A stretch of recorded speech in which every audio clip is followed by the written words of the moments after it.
Welcome, everyone, to what is this? This is August meeting of the Memphis Astronomical Society. My name is Rick Honey. I'm the current president and MC, Master of Ceremonies, as it is.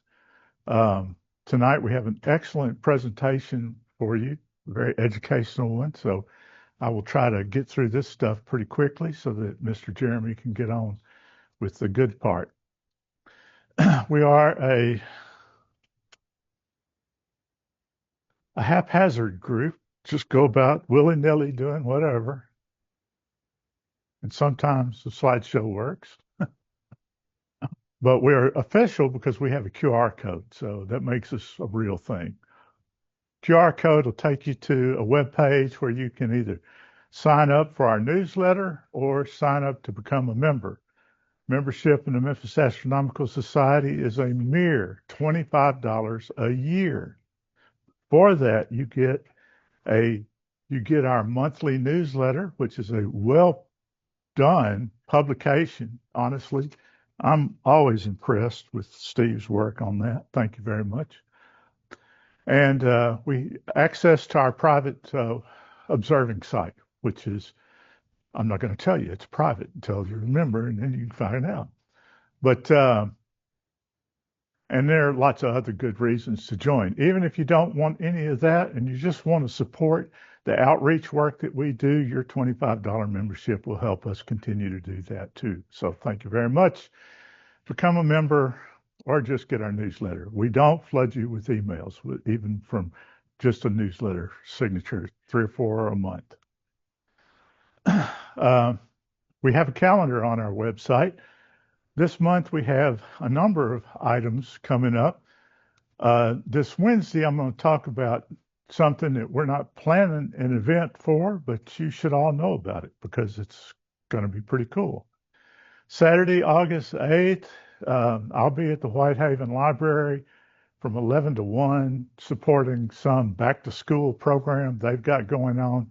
I'll have a solar telescope set up for that. Wednesday, August the 12th or 13th, one of those 2 nights, whichever one is clear or is going to be clearest, about 1:30, 2 o'clock in the morning, the Perseid meteor shower should be at its peak. And we normally don't really go out of the way to try to do anything for these meteor showers because most of the time we get clouded out. But the other part of the time, it'll happen on a full moon or a really bright moon, and you can't hardly see the meteors for the brightness of the sky anyway. This year, we are on top of a new moon for that. So no moon out that night.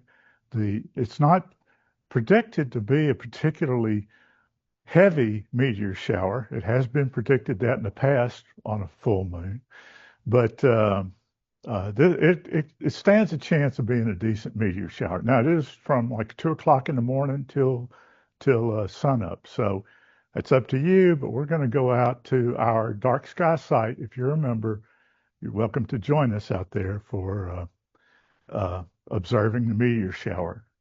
Keep an eye on your email for our announcement about that. We will have a go or no go email for those. I'm sorry? Members only. Saturday, August 15th, some of us will be on Beale Street downtown at the Beale Street landing.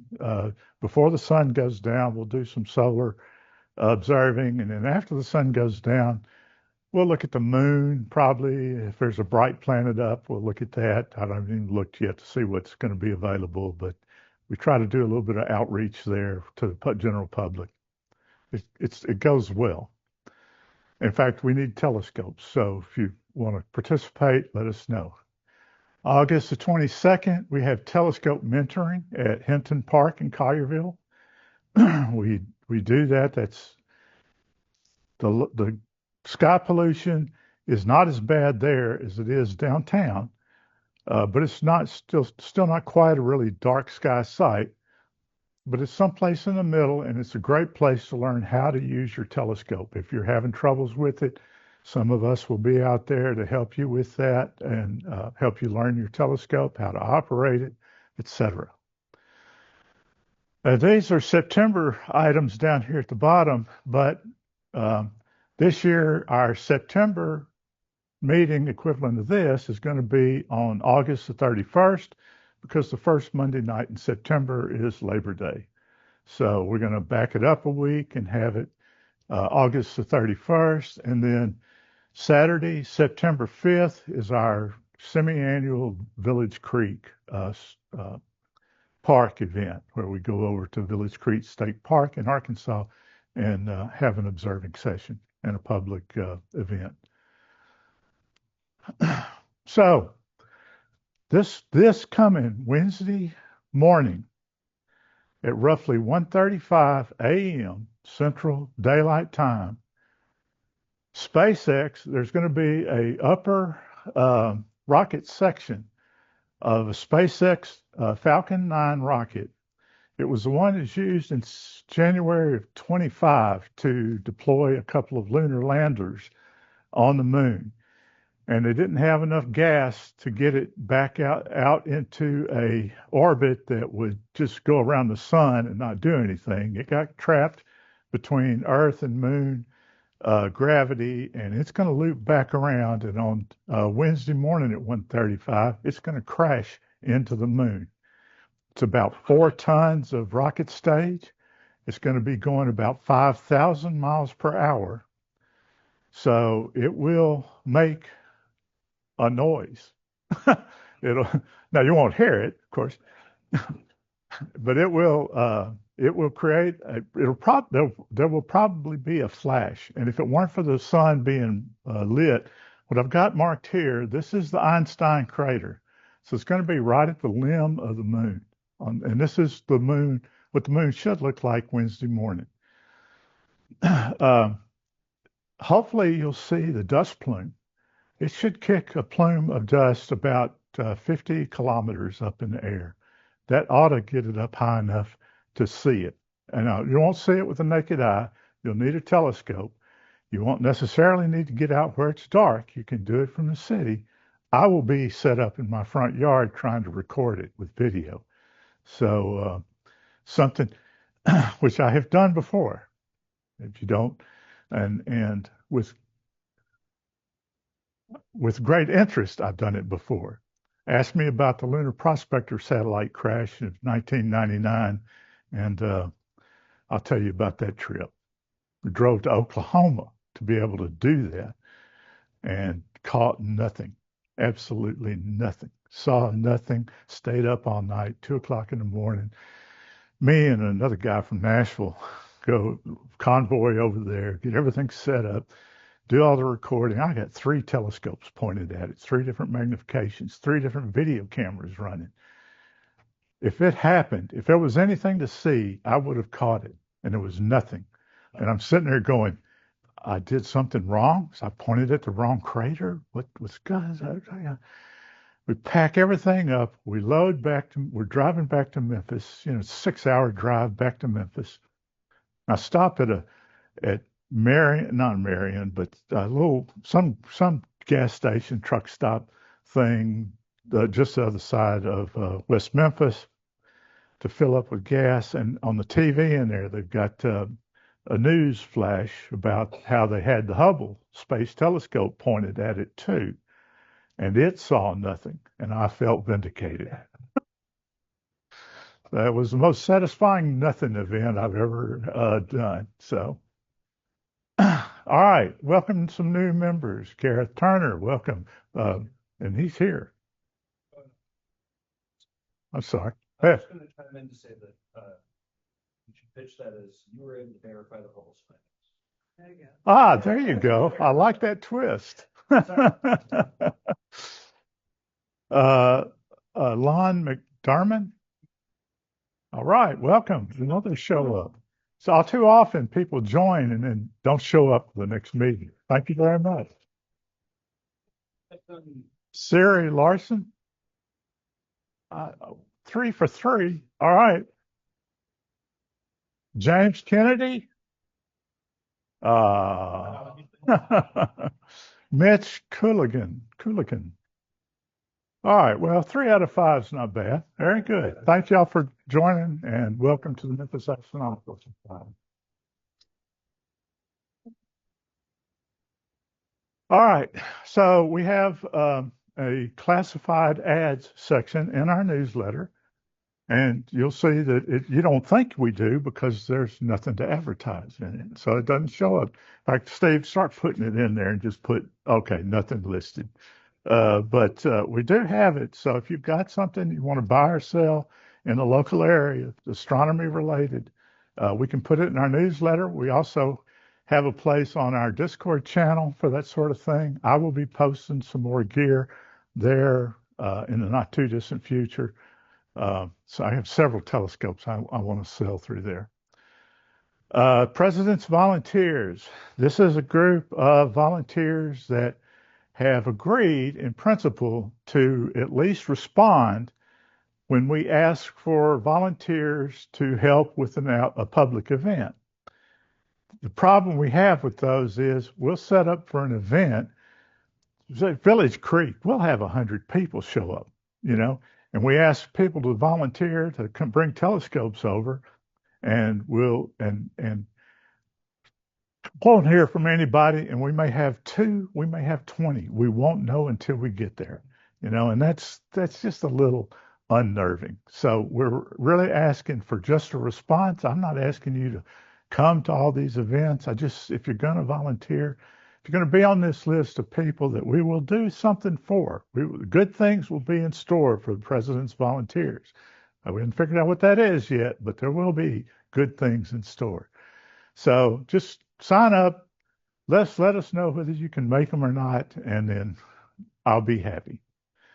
All right. So if you haven't started, Astro Bingo is going on. You got until December to observe all these objects, either one diagonally up or down or crossways, and you get a row completed to bingo. Among other things that we'll dream up to give you for that accomplishment, you'll get a nice, cool new Memphis Astronomical Society observation notebook where you can list all the specs about what you've observed. You can sketch a little drawing about it. You can take additional notes, carry on. Very cool notepad for doing your observation work. All right. Like I said, we have a cool newsletter. This is it. I just printed out a bunch of copies. If you want to take a look at it during the break, feel free to do so. One of the things I'd like to highlight is that Devin Lucan is a member of the Memphis Astronomical Society and a member of our astrophotography group. And he just had his picture published in Sky and Telescope magazine. Way to go, Devin. So join our astrophotography group. If you're shooting with an iPhone or a $50,000 telescope, it doesn't matter. We all love to take pictures. All right. And speaking of that, the astrophotography group will not be meeting this month. We're going to take a break. Those happen to be the nights for the Perseid meteor shower when we would have normally had it. And our host is going to be out of town anyway. So no astrophotography meeting this month. We'll resume it again in September. We have MAS swag. You can get cool stuff with our logo on it and what have you. We don't benefit from this, except you get to show off your pride in Memphis Astronomical Society. But Cafe Press is where you can get this stuff. All right, so tonight, the physics of stars. The truth of the matter is, if it weren't for stars, none of us would be here, because that's where all the elements are made in stars and the remnants of stars, and what happens to stars after they quit being stars. And so there's a lot of interesting physics in all of that, and Jeremy's going to go over some of that with us and get us familiar.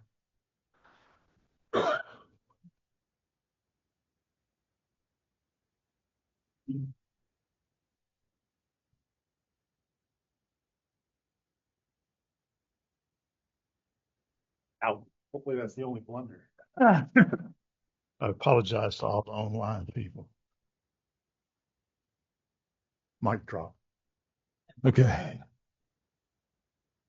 All right, and we got to get the PowerPoint loaded up Oh, yeah. in my clicker. Okay, so I'm Jeremy. I got involved with the Memphis Astronomical Society back in 2010 and gave my first presentation in 2011 and then started the YouTube channel after that. And I served as vice president of programs for a couple of years. Then I served as president during Rick's first term. And then, of course, Rick took over presidential duties after that. So Rick has the distinguished recognition of being with Grover Cleveland and Donald Trump as the only presidents that I know of to serve 2 non-consecutive terms. Whether he wants to be compared to those 2 people or not, I'm not sure. But anyway, I've been working on this talk for a little while, and a lot of this is probably going to be review for you guys, but it's good to go over the fundamentals again. So I've done a lot of digging, a lot of research. I've got some new stuff. I think I've got some new stuff. So hopefully it won't be all review.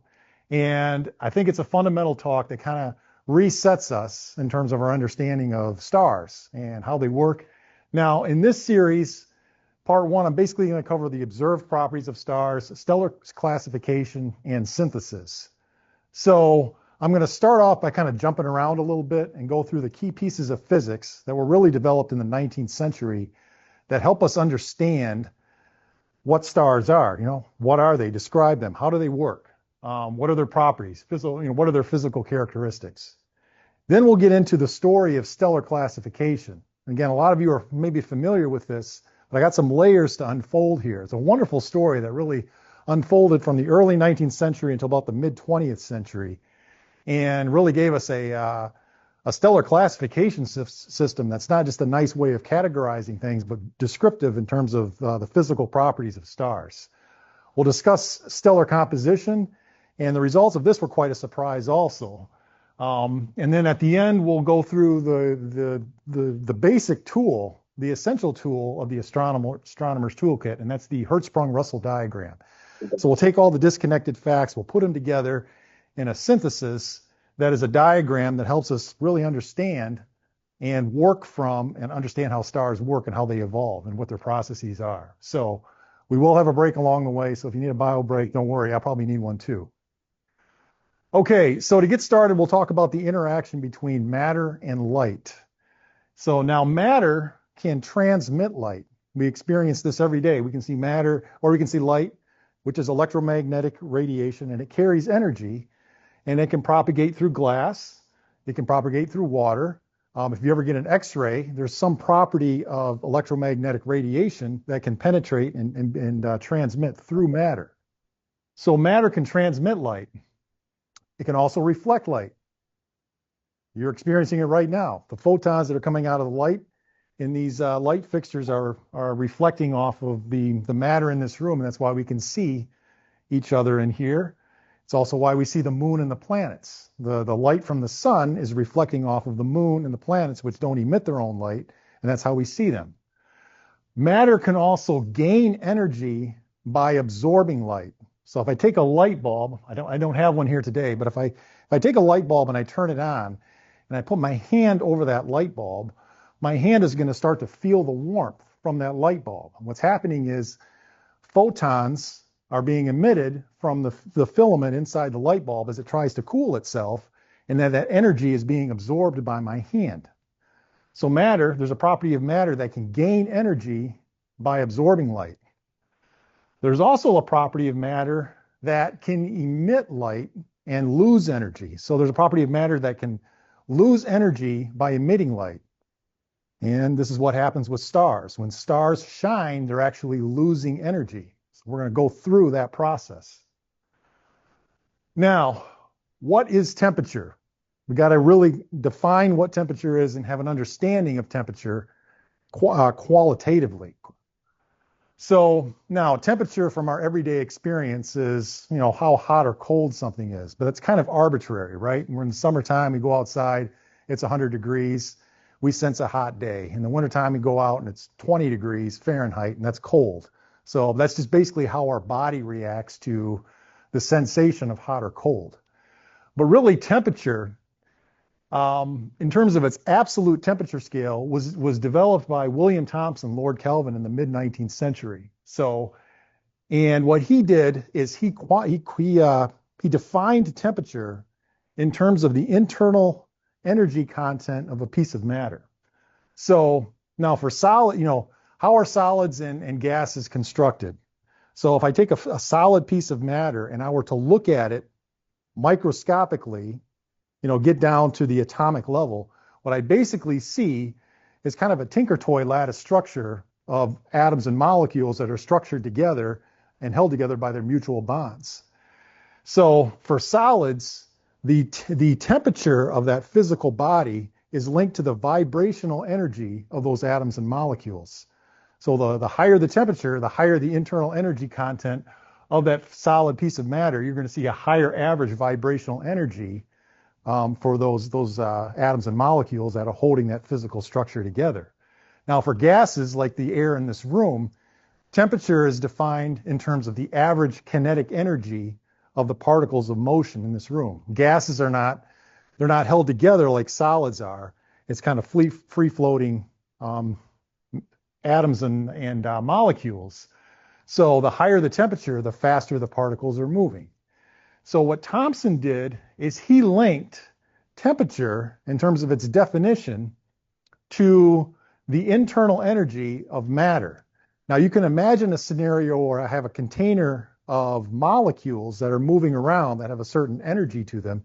And if I lower the energy content of that container of gas low enough, eventually they're going to slow down at first, and then they stop, and then they just drop to the bottom of that container and have no molecular movement at all. That was defined by Kelvin as being absolute zero, no molecular movement. No particles are moving. Now, that doesn't actually happen in reality. We can get really, really close to absolute zero, but he linked the 0 point of the Kelvin scale to no molecular movement in a container of atoms and molecules. Now, 273 degrees, that would correspond to the temperature at which water freezes, which is 32 degrees Fahrenheit or 0 degrees Celsius. And then water boils at 373 kelvins. That's corresponds to 100 degrees Celsius. So now, again, Celsius and Fahrenheit, we tie arbitrarily to our everyday experience as human beings. What temperature does water freeze? 0 Celsius. What temperature does water boil? 100 degrees Celsius. But you can go negative on the Celsius scale. What exactly does that mean? Negative 10 degrees Celsius or negative 20 degrees Celsius. It just means colder than cold. You don't go 0 on the Kelvin scale. You don't go below 0 on the Kelvin scale because 0 is absolute 0, meaning no molecular movement. So we're tying temperature arbitrarily to this conceptual idea of no energy and no motion, and then scaling it up from there. So what that means is when I double the energy the internal energy of a piece of matter, I'm essentially doubling its temperature. So that's what we mean by doubling temperature in a piece of matter. So, but again, temperature is tied to the internal energy content of a piece of matter. That's the concept of temperature and the absolute temperature scale developed by Lord Kelvin. Okay, what is spectra? Take white light, shine it through a prism or a spectrograph, you break it up into its constituent colors, all the way out from red to violet. Basically, what we're looking at is the distribution of photon energies that are being emitted from a light source. So that's another way to think about it. Or in other words, how many photons of each wavelength or of each color or of each type that we're getting. How many violet are we getting? How many blue? How many cyan? How many green? So it's the number of photons and the distribution of photons that are coming from a light source. That's what spectrum is. And of course, this is the origins of astronomy in terms of understanding how things in space work. Okay, here is the foundation of astronomy. It really began with Fraunhofer in the early part of the 20th century. He died in 1826, and be another 3.5 decades before Gustav Kirchhoff and Robert Bunsen developed the laws of spectroscopy. They were neighbors, they hung out together. Bunsen had the burner, Kirchhoff had the theory. So he had the burner, you had the brains, let's get together and let's make lots of money. That's where spectroscopy starts. All right, and here they are. This is the foundation of astronomy. Kirchhoff's 3 laws of spectroscopy. Law number 1, a hot dense object, whether it's a solid or a liquid or a dense gas, emits a continuous rainbow spectrum, an unbroken rainbow spectrum from the infrared all the way out to the ultraviolet and all the visible colors in between. So that's Kirchhoff's first law of spectroscopy. The second law of spectroscopy, if I take a hot, thin gas, transparent gas, and then I heat it up, whether I put it on the end of a candlestick and I light it in a Bunsen burner and then point spectra at it and see what its characteristics are, or I take it and put it in a test tube and then smash electricity through it and excite the gas in the container and then look at it with the spectra, I get what's called an emission spectra and basically a line spectra. Hey guys, so that's the second law of spectroscopy, and this is where Bunsen and Kirchhoff really started to characterize matter. Now we have a periodic table here. I brought my own. This is a gift from my 50th birthday thanks to the Memphis Astronomical Society. Some of you have this. This is every element in the periodic table that was characterized based on its spectral fingerprint. They figured out in the 19th century that you can fingerprint matter by exciting it and then looking at it through a spectroscope. So what you're seeing is an emission spectra from a hot, thin gas as it's excited, lit up, and then it emits, it's mostly black, and then you have these little lines here that correspond to different, again, they didn't understand why. These are empirical laws. We're talking 19th century history and 19th century physics. So, but this was built as a result of this law right here. I'll give you an example. The element cesium, that was discovered using spectroscopy. Cesium is the Latin word for blue sky, and it was the characteristic blue lines in the spectrum that Bunsen and Kirchhoff noticed, and they discovered that element. Same thing with rubidium. It's another element that was discovered using spectroscopy. Rubidium is Latin for deep red because of the distinct red spectral lines. So that is Kirchhoff's second law of spectroscopy. Now the third law, in terms of astronomy and stellar physics, is probably the most significant. And what this law says is, if I take a hot, dense object, again, like a solid, liquid, or a gas, like the photosphere of a star, and then I shine the light through a still hot but much thinner and transparent gas, I'm going to see a continuous rainbow spectrum, but with black lines in the spectrum. That's an absorption spectrum. So that's the third law of spectroscopy. Take a hot, dense object, say a molten pot of steel, or a solid object, a cannonball. You take it, you put it in the forge, and you heat it up, and you pull it out, and it's glowing red. Or again, stars.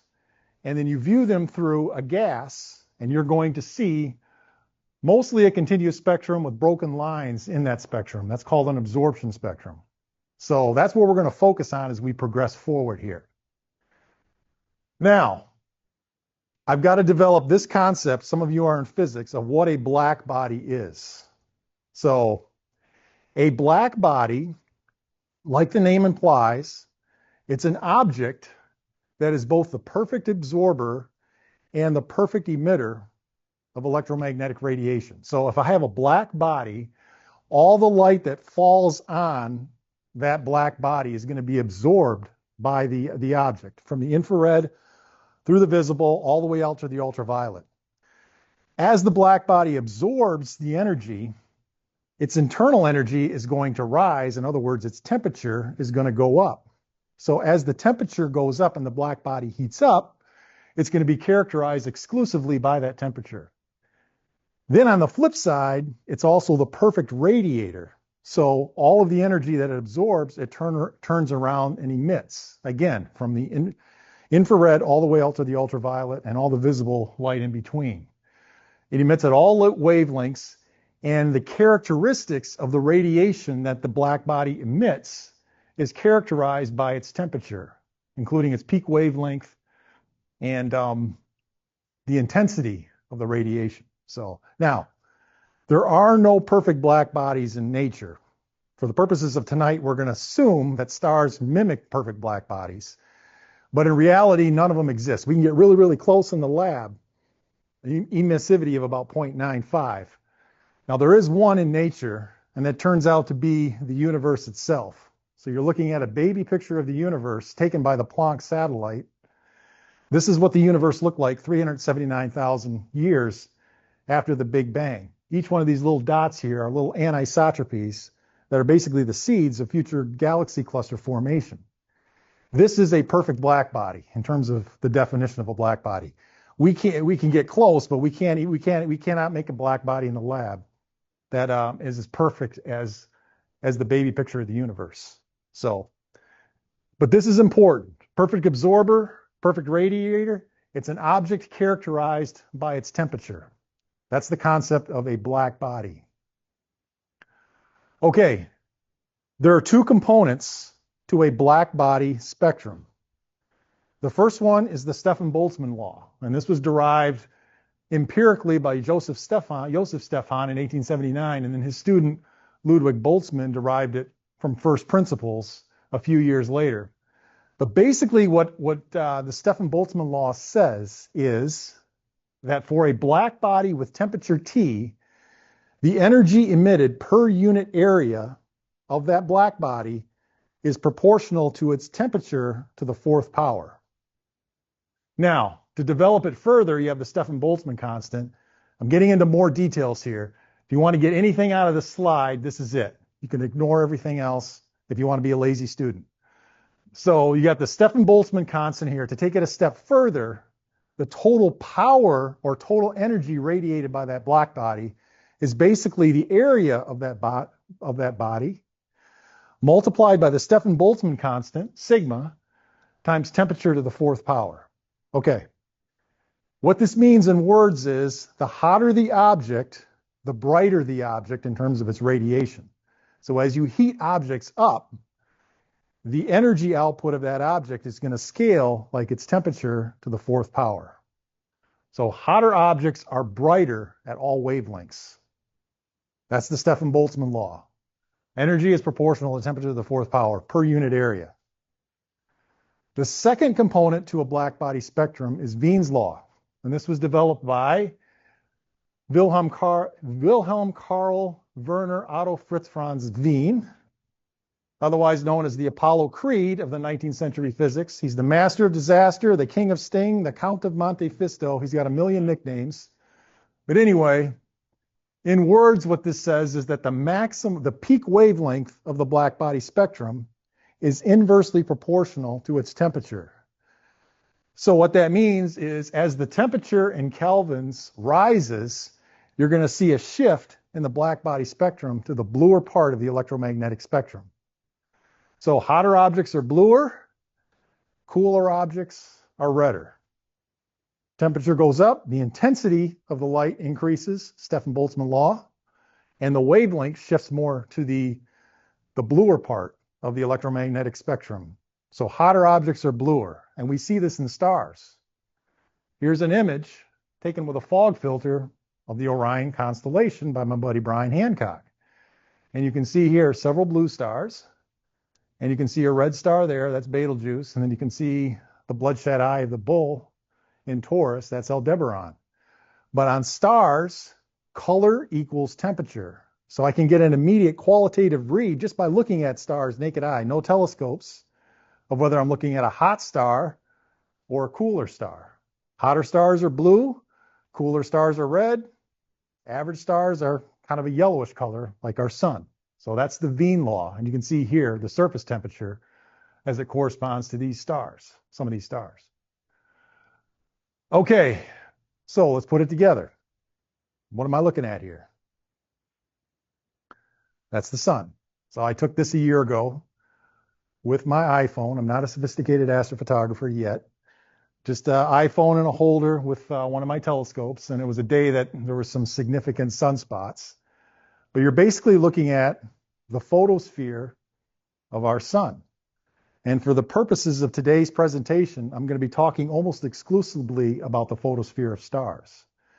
So now what you're looking at, the sun is a ball of gas.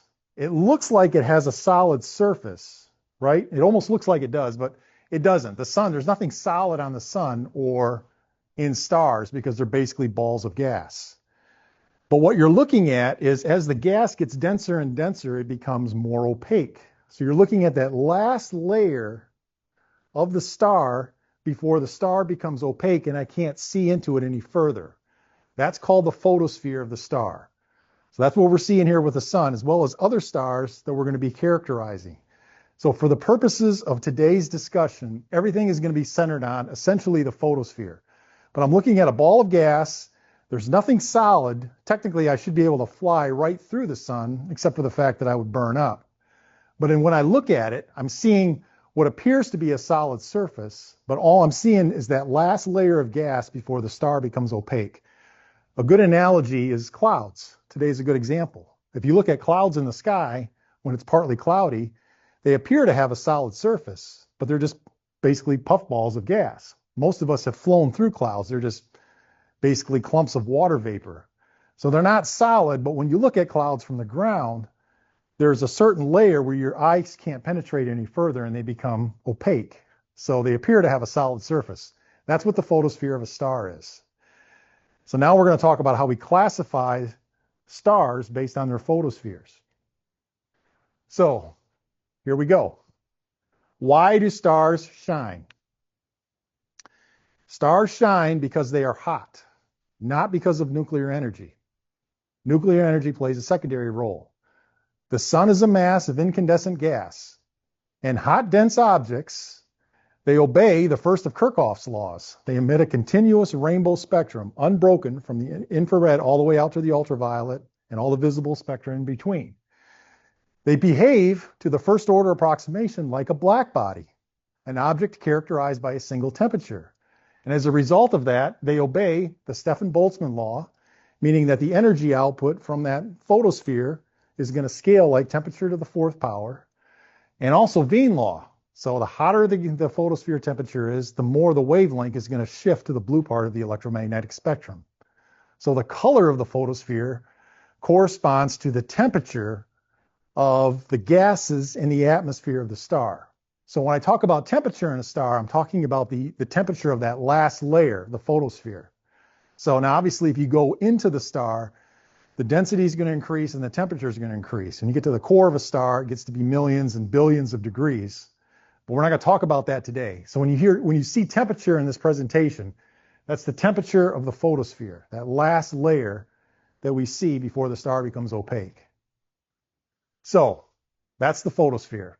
Now, its luminosity is its total power output. Now we think of luminosity in terms of how bright it is, right? If I have a light bulb and it's a 100-watt light bulb, that's its power, regardless of whether it's really close or really, really far away. It emits 100 watts. The same thing's true with stars. So the luminosity of the star is the total power output of its photosphere. And to calculate that, I have the surface area of the star, which is the surface area of a sphere, 4 pi r squared, times the Stefan-Boltzmann constant times temperature to the fourth power. Now I'm getting into a little detail here that I'm going to elaborate on later, but here's the point. When a star shines like our sun, it's losing energy. That's another way to think about luminosity. So it's hot and it's trying to cool itself off. Nature abhors a vacuum. So it's emitting energy in the form of photons from the hot, dense object into the vacuum of outer space. Space is cold, stars are hot. So the star is trying to cool itself off. So the sun is leaking energy out of its photosphere. Now, if I take a cannonball and I put it into a forge and I heat it up until it glows, similar principle, if I take the cannonball out of the forge, it's going to start cooling off. It may glow really, really hot at first, and then it cools off. The reason why stars don't cool off like that is because there are processes going on inside the core, like nuclear fusion, that replenish the energy loss. Now, that's a presentation for another time. The simple principle I'm trying to communicate here is that shining is leaking energy out of its photosphere, and specifically the sun is emitting 3.83 times 10. This should be a 26 in the exponent here, so that's a typo. So it's 3.83 times 10 to the 26 watts of power every single second. So that's a lot of energy that the sun is losing, but it's making up for that energy loss by nuclear fusion in the core. So that's the role that nuclear fusion plays. It replenishes the energy loss at the photosphere in the core. Okay, that's luminosity. It's not only shining, but it's the total power output of the black body of a star, which is the photosphere of the star. All right, so you're looking at a high resolution image of the sun's spectra.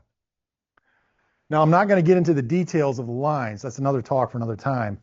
I'm just going to talk about this from a high level. So again, what you have here is you've got a hot, dense object, which is the photosphere of the sun, which is emitting a continuous rainbow spectrum according to Kirchhoff's first law of spectroscopy. But there's an extended outer atmosphere of the sun, the corona and the chromosphere. So it's a transparent gas that the spectrum of the photosphere is shining through. So as it does that, it's obeying Kirchhoff's third law of spectroscopy. So you're looking at a manifestation of Kirchhoff's third law of spectroscopy, where you have a hot, dense object emitting a continuous rainbow spectrum being viewed through a thinner gas, transparent gas in the sun's outer atmosphere. And it's causing an absorption spectrum. This is an absorption spectrum of the star.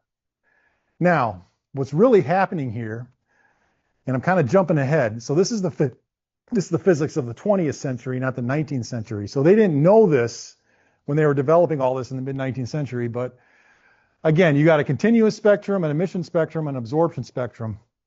What's happening here is that atoms in the outer atmosphere of the star are absorbing photons.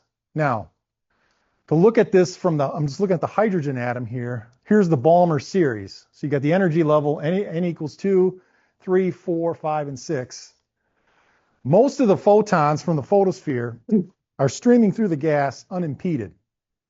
So they stream right through. Every once in a while, a photon comes along that has an energy equal to the energy difference between one of these two energy levels. Again, this is quantum physics. It's an all or nothing scenario. So you have to have an energy that's exactly equal to the energy difference between one of these energy levels. When that happens, the photon gets absorbed by the atom, it excites the electron to a higher energy level, and then it creates a black line in the spectrum of the star that corresponds to the element in that atmosphere of the star. So n equals 2, if a photon comes along that has an energy equal to this jump, a 2 to 3 jump, then the electron will jump from the n equals 2 level to the n equals 3 level, and you'll create a line, an absorption line in the stellar spectra equal to hydrogen alpha. That's n equals 2. If it's a higher energy, from 2 to 4, I see a green line. 2 to 5, I see a blue line. 2 to 6, I see a violet line. So that's the absorption spectrum. Now, what's interesting is the emission spectra and the absorption spectra of a star are the inverse of each other. So again, Kirchhoff's second law, I can fingerprint matter by heating it up and looking at it through a spectrum. Conversely, that element can be seen in the black lines of the absorption spectra of stars. So what that means is, by looking at the black lines in the absorption spectrum of stars, I can match them up in terms of their fingerprints to the elements that are in that star. And they figured this out in the mid-19th century. So here you can see some examples. Here's an absorption spectrum for sodium, and then the corresponding emission spectrum. See, the lines match up exactly. Same thing for nitrogen, hydrogen, oxygen. So you're seeing the reverse of the emission line spectrum. So the outer atmosphere of the sun and stars is sometimes called the reversing layer of the star because it reverses the emission line spectrum to black lines in the absorption spectrum. And that clued chemists and astronomers into how to characterize stars in terms of, or not characterize stars, how to determine the composition of stars, what elements were in stars. In other words, what are stars made of? So this is really the origins of spectroscopy. Again, the idea is if I can look at elements in a lab and find out what their fingerprints are, maybe I can characterize stars in terms of their spectra. This began with a man named Angelo Secchi in the mid-1800s. Now, he was a Jesuit priest working from the rooftop of an observatory in Rome. Turns out it was a church that never got completed. So instead of putting a dome on that church, they turned it into an observatory. Better use of the property. So Secchi worked for 25 years to classify stars in terms of their spectra by eye. And over the course of 25 years, he visually observed the spectra of over 4,000 stars. And he was the person who began to characterize stars and classify stars in terms of their spectra. Some people consider him the greatest astronomer you never heard of. This is really the father of astrophysics. This is where astrophysics was born. Secchi was not only an astronomer, but he was well versed in chemistry and oceanography and other disciplines in science. And he really had an intuition to understand that other disciplines of science, like chemistry, could be applied to astronomy. Prior to Secchi, astronomy was largely a mathematical and theoretical field. But Secchi began to apply chemistry to astronomy and spectroscopy as a result of it. So his first system of stellar classification was based on 5 different levels. Now, I'm not going to talk about this in a lot of detail. I'm just going to break it down on a high level here. So the Secchi class 1, 2, and 3 really match up to our modern day classification system, which I'll get to in a minute. So Secchi class 1 would be hot blue and white stars like Vega and Altair in the Summer Triangle. Class 2 would be cooler yellow stars like the Sun, Arcturus, and Capella. So our Sun would correspond to a Secchi class 2, and then the cooler orange stars and red stars would be like Antares and Betelgeuse. That would be the Secchi class 3. Now we had 2 other classes in here. Class 4 were carbon stars. I find this fascinating. If you've ever seen a carbon star in the eyepiece of your telescope, it's really cool because it's got that deep red hue because it's a star that has an abundance of carbon in its atmosphere. But the fact that Secchi was able to see this naked eye visually without the use of a telescope, or with a telescope, was just kind of without photography, just a telescope, was kind of fascinating actually. So he had a class for carbon stars, and then his class 5 corresponded to hotter stars, which would be like the modern day O-type stars.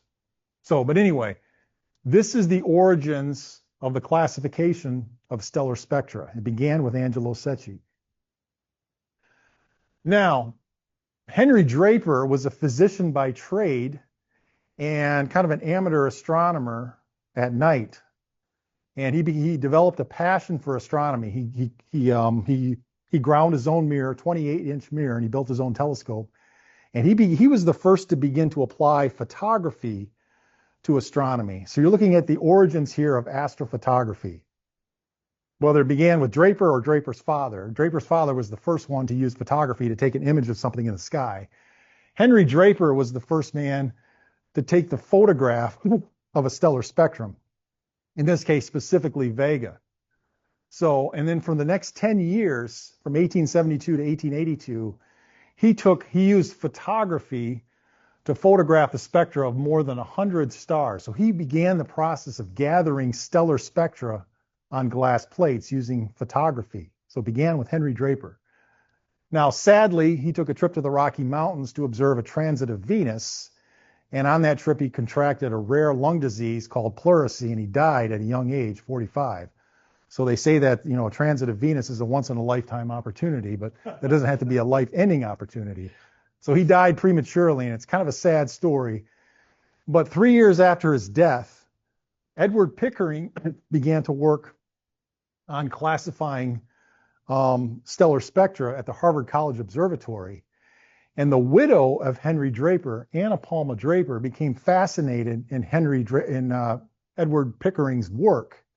And she reached out to Pickering, and they began to correspond and talk together. And long story short, Mary Anna Palma Draper, the widow of Henry Draper, funded the research for what would be the Harvard College Observatory's project of classifying stellar spectra. Gave over the next couple of decades about $400,000 in late 19th century money. So that's a lot of money to endow the Henry Draper Memorial. And this got the ball rolling to really scale up the classification of stars with stellar spectra. So now Charles Pickering took an industrial approach. It's one thing to gather the data, it's another thing to sort it. So between 1886 and 1924, roughly 3 decades, the Harvard College Observatory attained the spectra of over 225,000 stars. And they did this in 2 places. They did this at Harvard College in New England, and then also in Arequipa, Peru. So they used objective prisms on telescopes to gather the spectra on a variety of plates. And they began to accumulate plates, tens of thousands and eventually hundreds of thousands of glass plates of stars. So this, of course, is the story behind the glass universe. And when you gather a large set of data, nowadays what you do is you get yourself a computer, like a supercomputer, to process it. Well, there were no electronic computers back in the late 19th century, but there were bored faculty wives and housemaids. So in kind of late 19th century astronomy's version of objectifying women, they had a group of computers that actually sorted the data. So now you can see this photograph here. When you look at who's in this picture, it really is chilling in terms of the ripple effect of the origins of astrophotography. So this was led by Williamina Fleming. She was the housemaid of Henry Draper at first. Scottish immigrant, immigrated to America when she was 20 years old and pregnant. Her husband leaves her. So to earn a living, she gets hired by Edward Pickering to work as his housemaid. Edward Pickering at that time had a male assistant who was working for him to classify spectra, and he became displeased with the work that he was doing. So legend has it that he made the backhanded comment to this male assistant that his Scottish housemaid could do a better job of classifying the spectra than he could. So he relieves him of his duty and hires Williamina Fleming to replace him as the lead for this effort. But in this picture, you're seeing Williamina Fleming here. She's standing up. To the left of her, this is Antonia Mori, I'll talk about in a second, and that's Annie Jump Cannon. These are the 3 principal players that really were the pioneers of astrophysics. So now Fleming by herself classified about 10,000 stars using stellar spectra, and in 1890, along with Pickering, published the Draper Catalog of Stellar Spectra. It was basically the first edition of stellar spectra.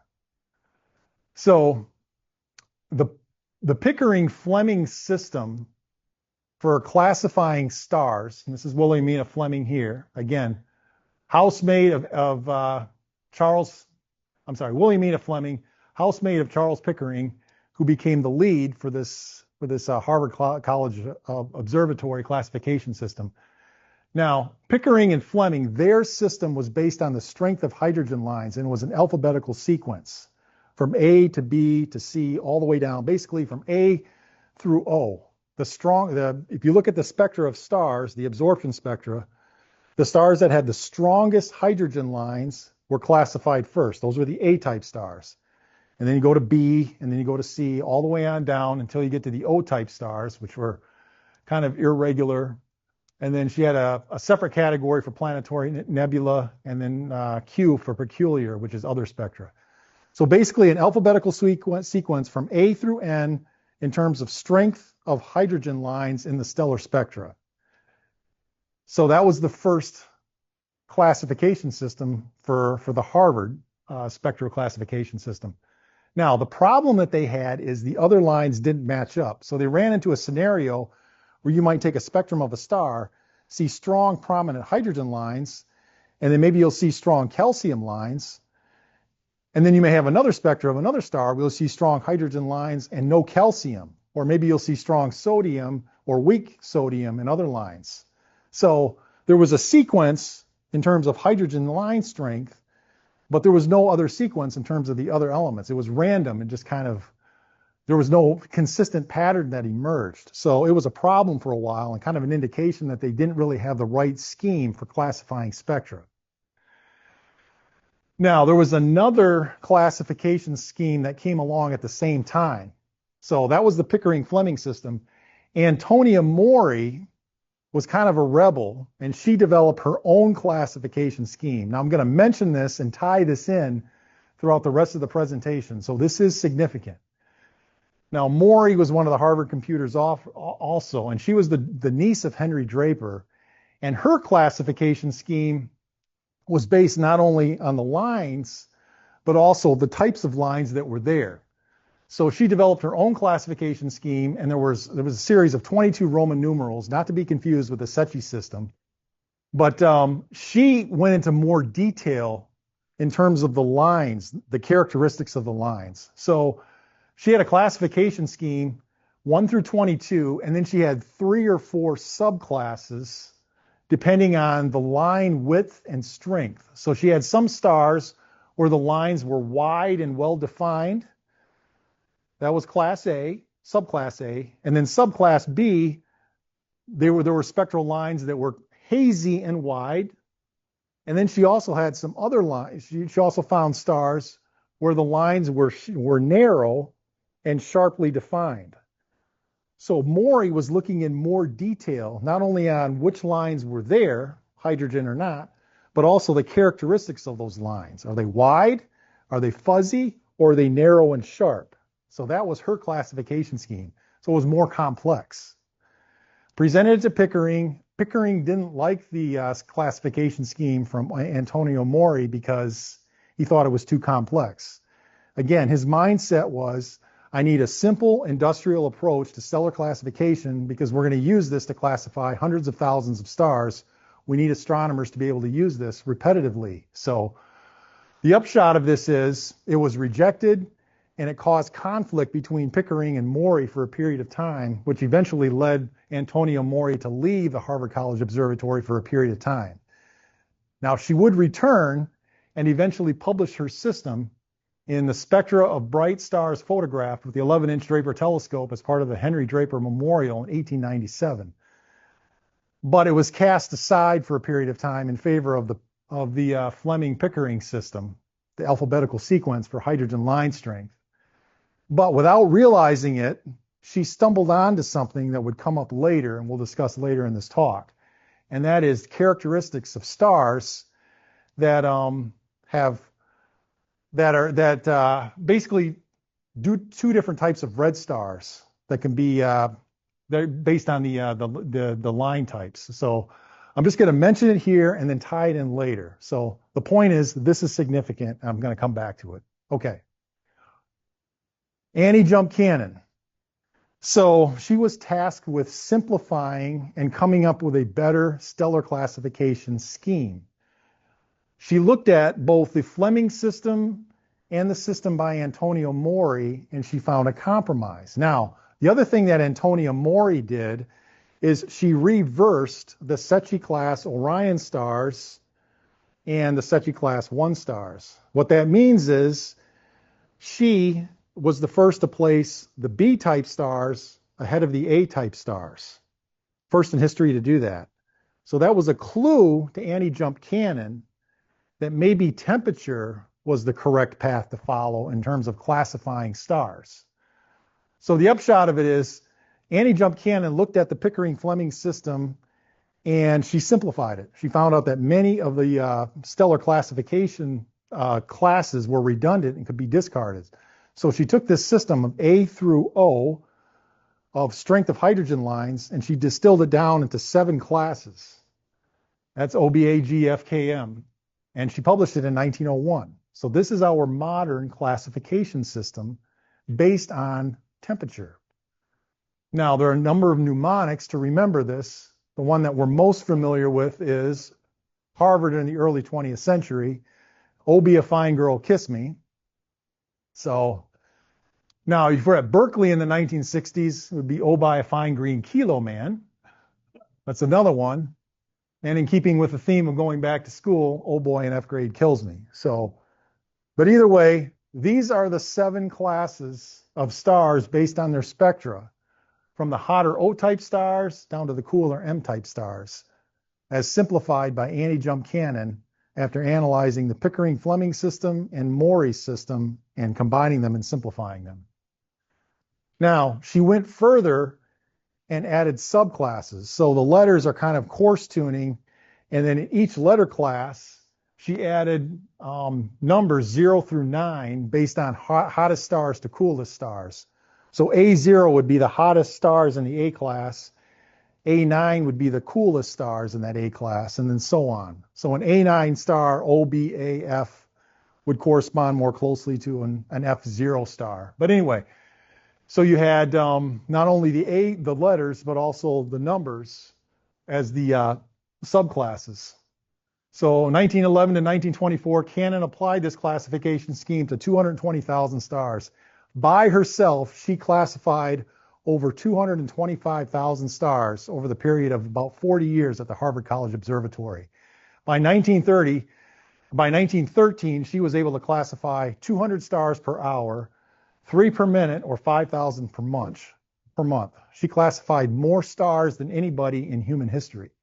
So she contracted scarlet fever at a young age and it caused her to lose her sense of hearing. So she was mostly deaf. And the rumor is that when you lose one sense, it tends to heighten some of the other senses. So she just had an intuitive sense, whether it was caused by her lack of hearing, for just being able to focus and concentrate and go through data pretty quickly. So, remarkable achievement. Okay, so here it is. Now, we haven't talked about main sequence yet, so you just kind of ignore what's in the middle here. But notice on the left column here, as we go through, again, OBAFGKM, the effective temperature, the photosphere temperatures. So O-type stars, they have photosphere temperatures of 33 kelvins or higher, all the way down to our sun, which is a G-type star, photosphere temperature in the 5,300 to 6,000 Kelvin range, and then the cooler M-type stars. But notice over here, what percentage, again, of main sequence stars are these types of stars? So O-type stars are very, very rare. 1 in 3 million stars on average is an O-type star. Anybody know where we can find O-type stars in the sky?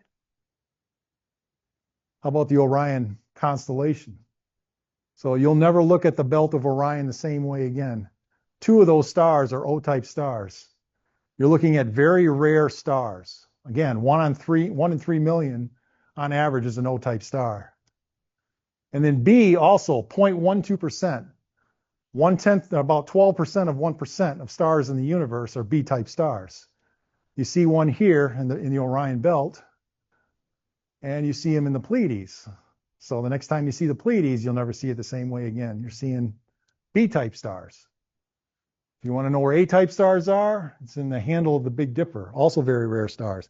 We see weird stars in the sky. When you look at the sky, you're not seeing what's representative of the universe. You're seeing the celebrities of the universe. It would be a little bit like an alien species coming to Earth to do an assay of the human population, and they want to see a sample of females, and their sample size would be like Taylor Swift and Sydney Sweeney. So those are celebrities. They're not normal people, you know. Brad Pitt, Tom Cruise, Matt Damon, Jeremy Feldman. Everybody can't be celebrities. So that's just kind of a rare thing. But anyway, I digress. That's what we're seeing in the sky. We're seeing the celebrities of the night sky, not a normal representation. Okay, I'm going to flash this here and then move on. Again, we haven't talked about main sequence. This comes later, but you can kind of see in terms of their physical size how the different stars in the spectral sequence would line up in terms of size. So O-type stars, very massive, very bright, and then our sun is right here. This is kind of a proportion of what main sequence stars would look like. So I'll just kind of mention it and move on because main sequence comes later in this series. Okay, last segment here and then we'll take a break. Now, the Harvard classification scheme was an empirical scheme developed by Cannon and the others. This is late 19th century. So she had an intuition to see empirically that temperature was the right sequence for storing stellar spectra, but she didn't understand why or what temperature had to do with anything. In the 20th century, we had the development of quantum mechanics. So it began with Max Planck, who theorized that the energy emitted from an object doesn't happen in a continuous fashion, but it happens in discrete packets called quanta of energy. So it's an all or nothing scenario. And building on that, Niels Bohr developed the Bohr model of the atom. Again, very similar, where an atom, you have the nucleus in the center, and then you have different energy levels in the atom, and the electron can only exist in those energy levels. It can't exist in between anywhere. It's either in the n equals 1, n equals 2, n equals 3, or any other level in the hydrogen atom. So quantum mechanics was born, and as a result, the understanding of physics began to change, and it began to be applied to stars. The breakthrough occurred in 1920 with Indian astrophysicist Meghnad Saha, who developed his ionization equation. Now, I'm not going to show the equation because I don't want to get lost in the math. Basically, what I'm going to do is explain conceptually what this equation does. He's applying quantum mechanics, statistical mechanics, and thermodynamics to a mathematical relationship that tells us the degree of ionization of a gas, depending on the physical conditions of what's going on in that gas. So depending on the temperature and pressure and ionization energies of the atoms, you can use this equation to determine what fraction of atoms are either neutral, ionized in terms of 1 electron lost, ionized in terms of 2 electrons lost, etc. But the point is this: the spectral lines that you see are a result of the ionization state of the gas. So it was a clue that temperature was the characteristic that played the leading role in determining what the spectra of a star looked like. So that was Saha. Now, Ralph Fowler and Edward Milne applied his physics to a classification scheme that astronomers use. So it was used, astronomers could use this to calculate how temperature and pressure was based on the strengths of their spectral lines, and it showed how this was a temperature sequence. Anyway, here's the point. In 1925, a young graduate student named Cecilia Payne eventually came to Harvard College Observatory. Now, she was born in England. She studied under Ralph Fowler, so she was influenced by Ralph Fowler, and she decided to study astronomy. Now, what happened is, in 1919, Arthur Eddington basically proved Einstein's general theory of relativity by taking a trip to the island of Principe off of Africa, and he observed the solar eclipse and showed that Einstein's general theory of relativity was correct. So Payne was inspired by Arthur Eddington, and she basically told him that she wanted to study astronomy, and he approved. Harlow Shapley came to London and gave a presentation later that year that Cecilia Payne heard, and after that, Cecilia Payne went up to Harlow Shapley and told him that she wanted to study under him. He invited her to America to become a graduate student at Harvard. Now, and he encouraged her to publish a dissertation on an astronomy topic. And the goal of her work was to determine the abundances of elements in stars.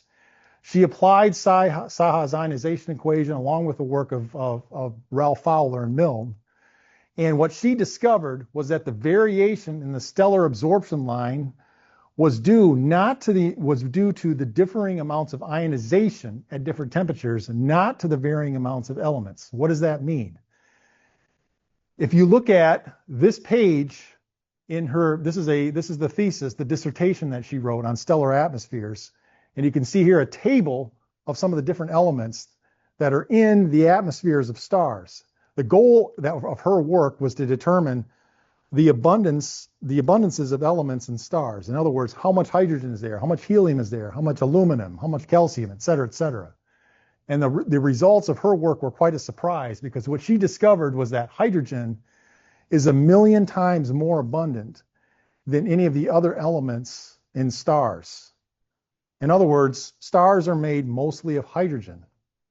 So now she publishes this thesis, and Henry Norris Russell, one of the gods of astronomy at that time, who I'm going to talk about later in this presentation, reviews her thesis, and the results were quite shocking, because the expectation at that time was that in terms of elemental abundance, stars would more closely represent the elemental abundances of Earth.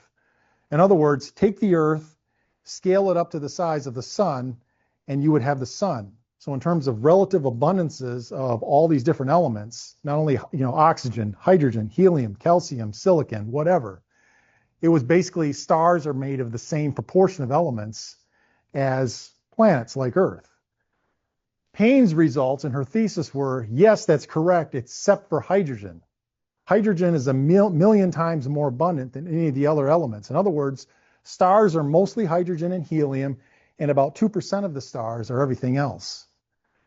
Russell, who initially thought that the relative abundances of elements more closely resembled Earth, read the thesis and objected to it because the results were so fantastic that he was skeptical as to whether or not they would be true. So he pushed back. Now, he was not hostile to Payne. It was a normal reaction in that, are you sure this result is correct? It seems too fantastic to be true. I think you should treat these results as being spurious. Now, because Payne was a young graduate student and a female at a time when female astronomers weren't exactly looked on as favorably, his advice caused her to retract her results and essentially say the enormous abundances derived for these elements in the stellar atmosphere is almost certainly not real. This is one of those moments in history where to get the thesis published, you got to go back on your most fantastic result, because the person advising you, who's not only your boss, but your boss's boss, the great Henry Norris Russell, doesn't think that the results are accurate. So it's kind of a sad moment in the history of astronomy, because she retracted her results to get the thesis published. Reconsideration. Henry Norris Russell reads the thesis further, then writes a letter to Harlow Shapley calling it the best doctoral thesis he's ever read. Very nice indeed, one of the great understatements in all of astrophysics. Then he goes further, and 4 years later, he analyzes the content of the sun himself using a different technique than Cecilia Payne and comes to the same conclusion. Basically, that stars are mostly hydrogen. For a giant star, the outer atmosphere is almost certainly pure hydrogen with only a whiff of metallic vapors in it. In other words, stars are mostly hydrogen. So he comes to the same conclusion that Cecilia Payne does, publishes his results.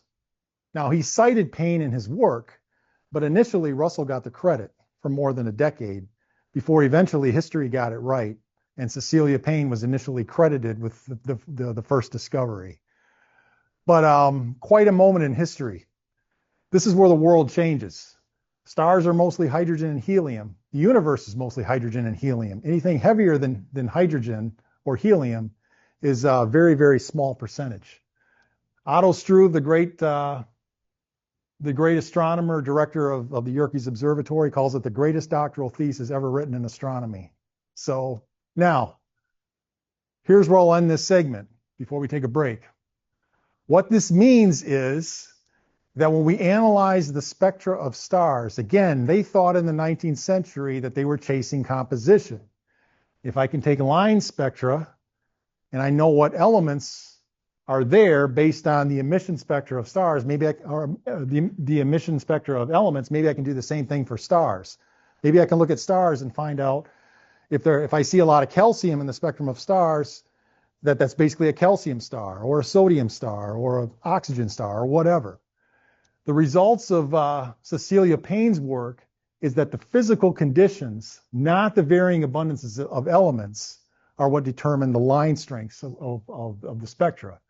So in other words, stellar spectra is based on the excitation or the ionization of the gas, not the composition of what elements are there. Stars are mostly hydrogen. So differences in temperature are the most important, not differences in composition.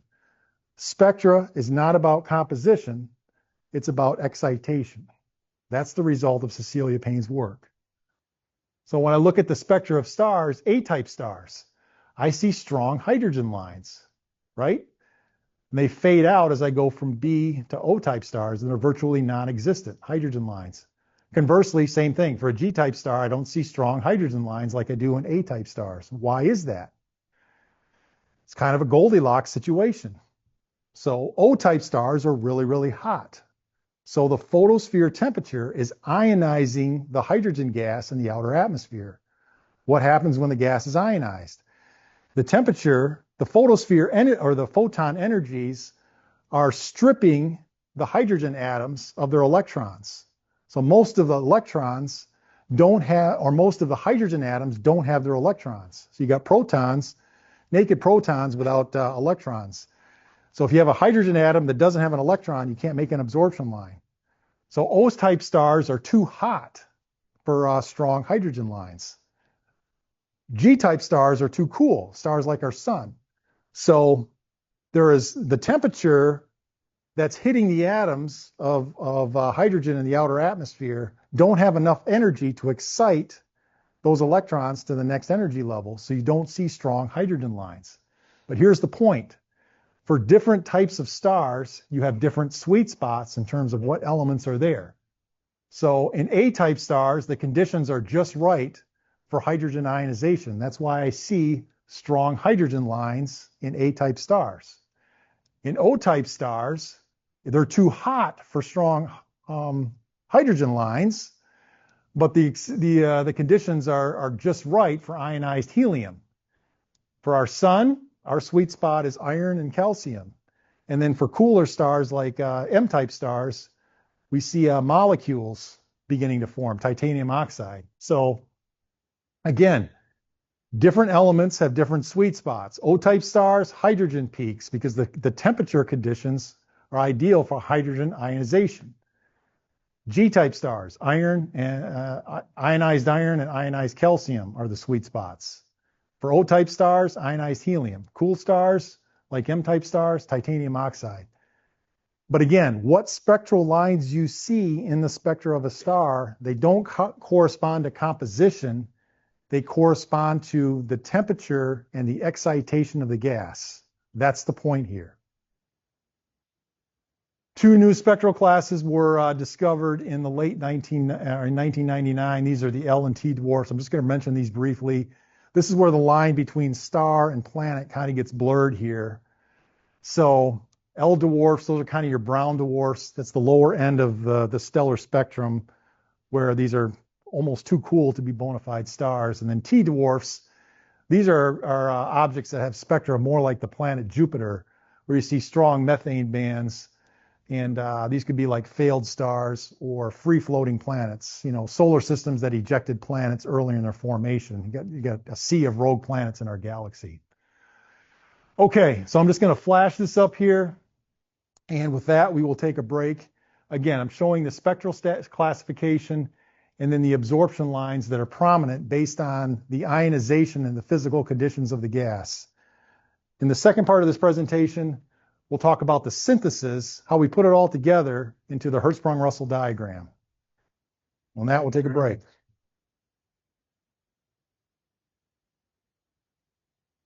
We have food, we have water, we have snacks. Take about 15 minutes, and we start at 8:30. All right, couple questions, and I'll move on to the second part here. Somebody asked, in terms of the Veen law peak, is the star only emitting in that color, or is it emitting all colors? So again, Kirchhoff's first law of spectroscopy, it's emitting a continuous spectrum from the infrared all the way out to the ultraviolet. Temperature, according to Veen's law, says that the peak temperature, the peak wavelength is going to be a certain color. The star is still emitting at all wavelengths. So we see mostly white when we look at stars, but for hotter stars, you're going to see a bluer tinge for the hotter stars. For medium-sized temperatures like our sun, you'll see a yellower tinge because that's where the Veen law peak is. And then for cooler stars like Betelgeuse, Aldebaran, Arcturus, you'll see a redder tinge, but the star is still emitting at all wavelengths. So just wanted to make that clear. Okay,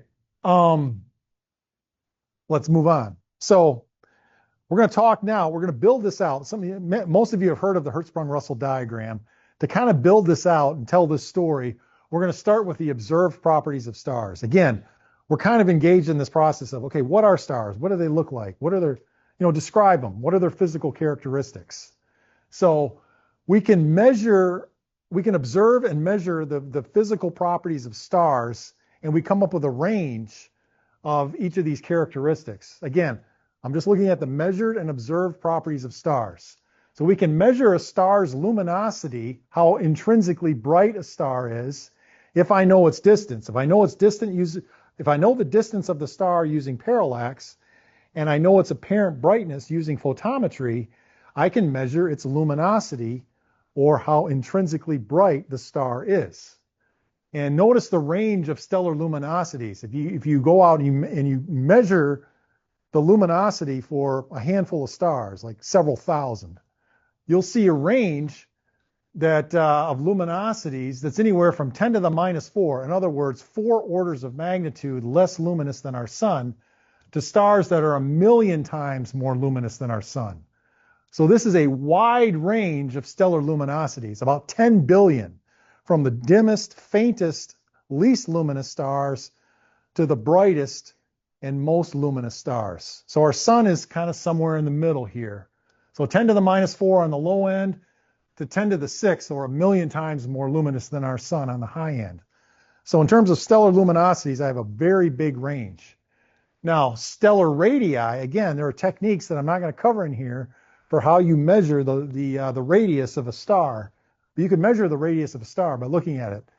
So the range of stellar radii is anywhere from 10 to the minus 3 our sun, in other words, stars that are about the size of the planet Earth, to stars that are so big that if they were in our solar system, their photospheres would extend out to the orbit of Jupiter. So that's the range, about 6 orders of magnitude, from the smallest stars, about the size of the Earth, to the biggest stars, which are about the orbit of Jupiter. Now, stellar masses, it's a much smaller range. So in terms of the mass of a star, it could be anywhere from about 10% of the mass of our sun to be a true bona fide star, to stars that are about 100 solar masses. Now, 100 solar mass stars are pretty rare and they're very unstable. So really I could cut this number in half, and the normal range of stellar masses would be anywhere from 10% of the mass of the sun to about 50 solar masses. But notice with temperature, again, measured temperature of stars. How do I measure mass, by the way? The star has to be in a binary system in order to measure a star's mass. I can't take a star and put it on a scale and weigh it, but if there are 2 stars that are in a binary system, I can measure the mass using Keplerian and Newtonian physics, and Peter's your guy for how to do that because he's the expert on that. So I defer to other people in this group. Our sun is a loner. It's one of the few stars. We're in a weird place in the universe because our sun is an introvert. It doesn't have a companion star. So how do I know that the sun is 2 times 10 to the 32 grams? Because nature cuts us a break by putting us on a planet that happens to be really close to the sun. So, but the point is, I need to see something going around the star in order to measure its mass. So that's how we measure stellar masses. Now I can measure the temperature of a star from its spectra and from Wien's law, which is what we talked about earlier in this presentation. So how do I know the temperature of a star? There's another question that came up. If I have the spectrum of a star, can I work my way backwards and figure out what its photosphere temperature is? And the answer is yes, absolutely. That's what we do. I can't physically go to a star like Betelgeuse and stick a thermometer in it and measure its temperature, but by looking at its photosphere spectrum, I can work my way backwards and figure out what its temperature is. But notice the range of temperatures that we see when we measure stars. It's actually pretty small. Anywhere from 2,000 Kelvin on the cool end to about 50,000 Kelvin for some of the hotter stars, the hottest O-type stars. So general high level here, I've got a wide range of stellar luminosities, 10 billion. I've got a pretty good size range of stellar radii. Size of the Earth, orbit of Jupiter on the high end. I've got a smaller range of stellar masses, and I've got a fairly small range of stellar temperatures. So in terms of the observed properties of stars, different ranges for different phenomenon when we look at stars. The question becomes, again, these are all disconnected facts at this point. Go out, measure a star, go out, measure a star, go out, measure a star. Do this for, several thousand stars. And now I've got a set of data here. How do all of these properties relate to each other? Are there some relationships that can tell us how luminosity relates to its radius or to its mass or to its temperature? So, and then if I plot that out, what is it going to look like? That's really what we're going to cover in the second half here. So now, by looking at this, what do I expect in terms of a relationship between these properties? I can get a clue from the Stefan-Boltzmann law. Again, because the sun's photosphere, a star's photosphere, behaves like a black body, its luminosity, or its total power output, is going to be equal to the surface area of the black body. In this case, because it's a star, it's just the surface area of a sphere, multiplied by the energy emitted per second per unit of area, which is this sigma, the Stefan-Boltzmann constant, times temperature to the fourth power. So this is the luminosity formula, if you will, for the photosphere of a star based on its temperature, its radius, and the Stefan-Boltzmann law. So what can I get out of this? Because the star behaves like a black body. What I get is a relationship between the luminosity, radius, and the temperature. So I've got a relationship between the luminosity of a star, its radius, and its temperature. And basically, from the Stefan-Boltzmann law, what it says is that its temperature scales like temperature to its luminosity scales like temperature to the fourth power, and its luminosity scales like radius squared.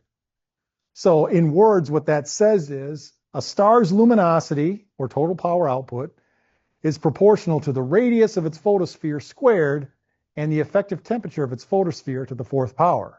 So here's where you do some word problems if you're a student, right? I've got two stars, star A and star B. They have the same radius. Star A is twice as hot as star B. How much more luminous is star A than star B? I didn't put this in a slide, so you're going to have to tell me. Same size, one star is twice as hot as the other star. How much more luminous is this star than this star? So go ahead and say it. 16 times. It scales like temperature to the fourth power. 2 squared is 16. All right. I've got two stars that have the same temperature. Star A is twice as big as star B. How much more luminous is star A than star B? Say it. 4 times. 2 squared. The guy with a hat is who you need to consult if you need answers to things. Smart guy. Thank you. Yes, it scales like temperature to the fourth power or its radius squared. So the luminosity of a star is dependent on two things: its temperature and its radius, how big it is, how much radiating area I have. Now, to plot out the luminosity and the temperature relationship, again, just looking at this from a higher level, what am I going to see? Am I going to see a scatter plot where there are dots just all over the diagram in a random fashion? Or am I going to see some type of pattern or order that's going to clue me into how stars work and open up the Pandora's box for some other questions that come along later? So this work was done by two astronomers in the early 20th century independently, Einar Hertzsprung and Henry Norris Russell.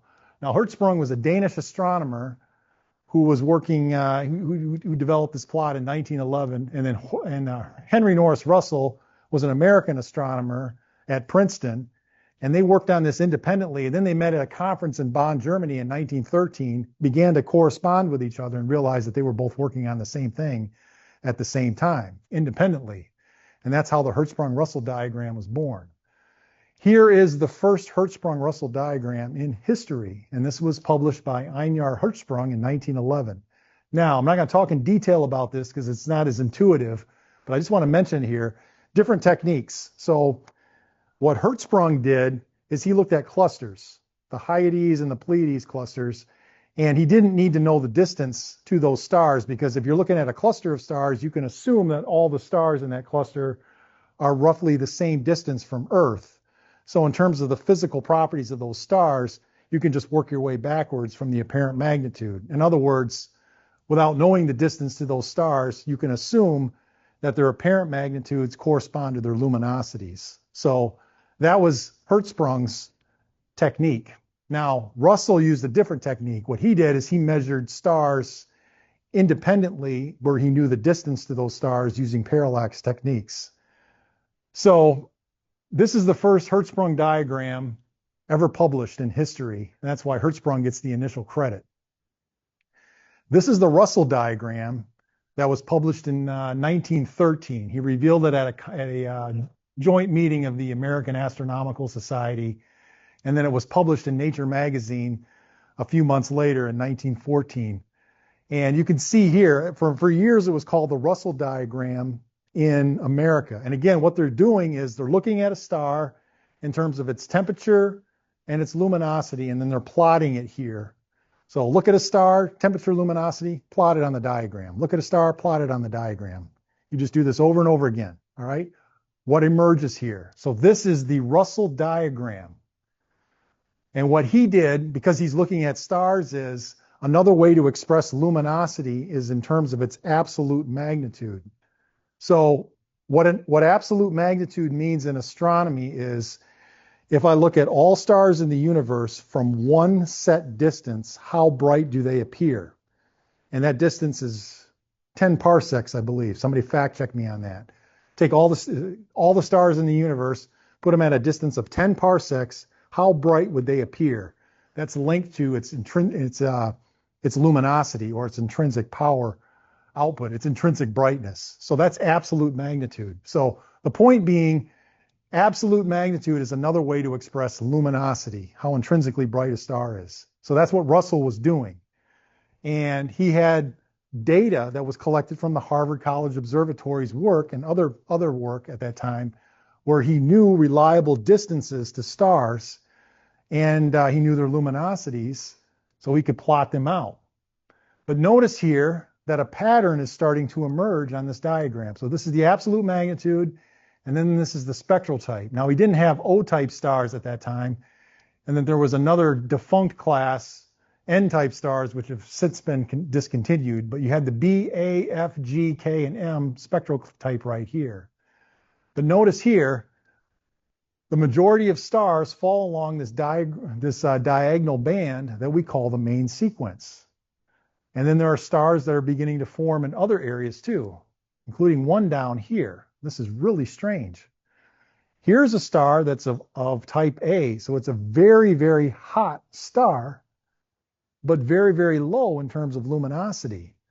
So when you work the math backwards here, you're basically looking at a star that should be about the size of the Earth. And at that time, they didn't know what these stars were.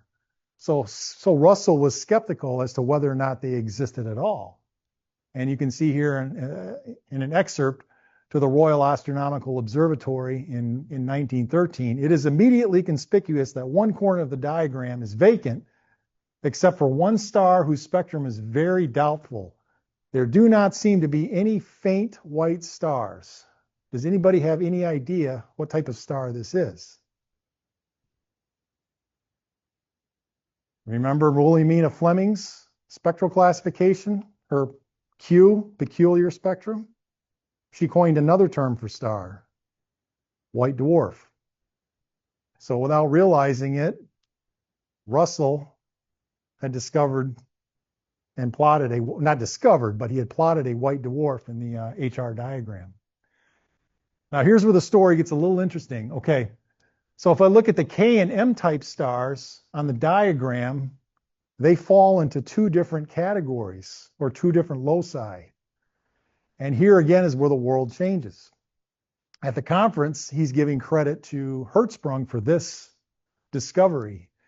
These series were first noticed by Dr. Hertzsprung of Potsdam and called by him, quote, giant and dwarf stars. All I have done in this diagram is to use more extensive observational data.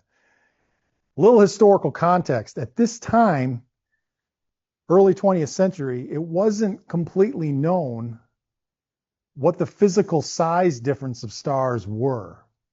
So it was thought or perhaps assumed that all stars were about the same size. So what Hertzsprung had not stumbled upon, but really discovered as a result of this exercise of plotting stars, luminosity versus temperature, is you could have stars of the same spectral type in terms of photosphere temperature, but dramatically different luminosities.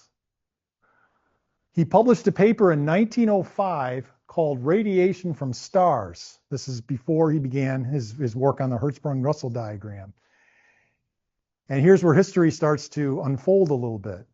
In this paper, he cites Antonia Mori and Annie Jump Cannon, and more specifically, as a result of these two categories of M-type stars, he basically says that Antonia Mori was right, that there are two kinds of red stars, one small and close, other gigantic, luminous, and far away. And then he writes the letter to Edward Pickering a couple of years later. Remember Antonia Mori? Her spectral classification, too complex, 22 Roman numerals, subclasses A, B, and C, where you have the different types of lines, some fuzzy and wide, some narrow and sharp. Pickering didn't like it, discarded it, said it was too complicated. Well, here's history resurfacing again in this paper, where Hertzsprung is essentially acknowledging Antonia Mori.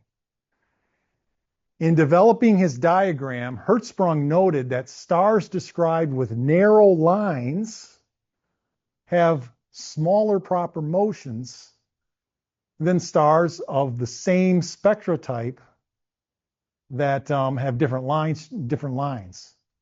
So narrow lines tended to have smaller proper motions than the others of the same spectral classification. And he took this to be an indication of greater luminosity. Here's how it breaks down, all right? I'm going to show you a Hertzsprung-Russell diagram. It's more detailed, kind of a modern-day HR diagram. I want you to focus on the M-type class of stars specifically. So again, cool photosphere temperatures. Red-type stars, so they're cooler and they're redder. Here's what Hertzsprung was observing, all right? I'm going to illustrate this visually with beach balls and beads. So I got a beach ball and I got a bead, all right? And use your imagination. It's pink because I couldn't find a red one, but let's just say they're both red, okay? I've got two M-type stars, okay? Now, if they were the same distance from Earth, obviously this one would be much more luminous. And they would have the same proper motion. Proper motion is the proper motion that we see when we look at the star, basically the back and forth motion, because it's moving. What Hertzsprung was seeing was this. So you're seeing an M-type star, smaller main sequence star, and then also an M-type star. But and the spectral lines of this star were narrow and sharp, where the spectral lines of this star were wide and fuzzy. This one, though, more luminous than this one, even though it had a smaller proper motion. because it's further away. Smaller proper motion is an indication of greater distance. Bigger proper motion meaning closer.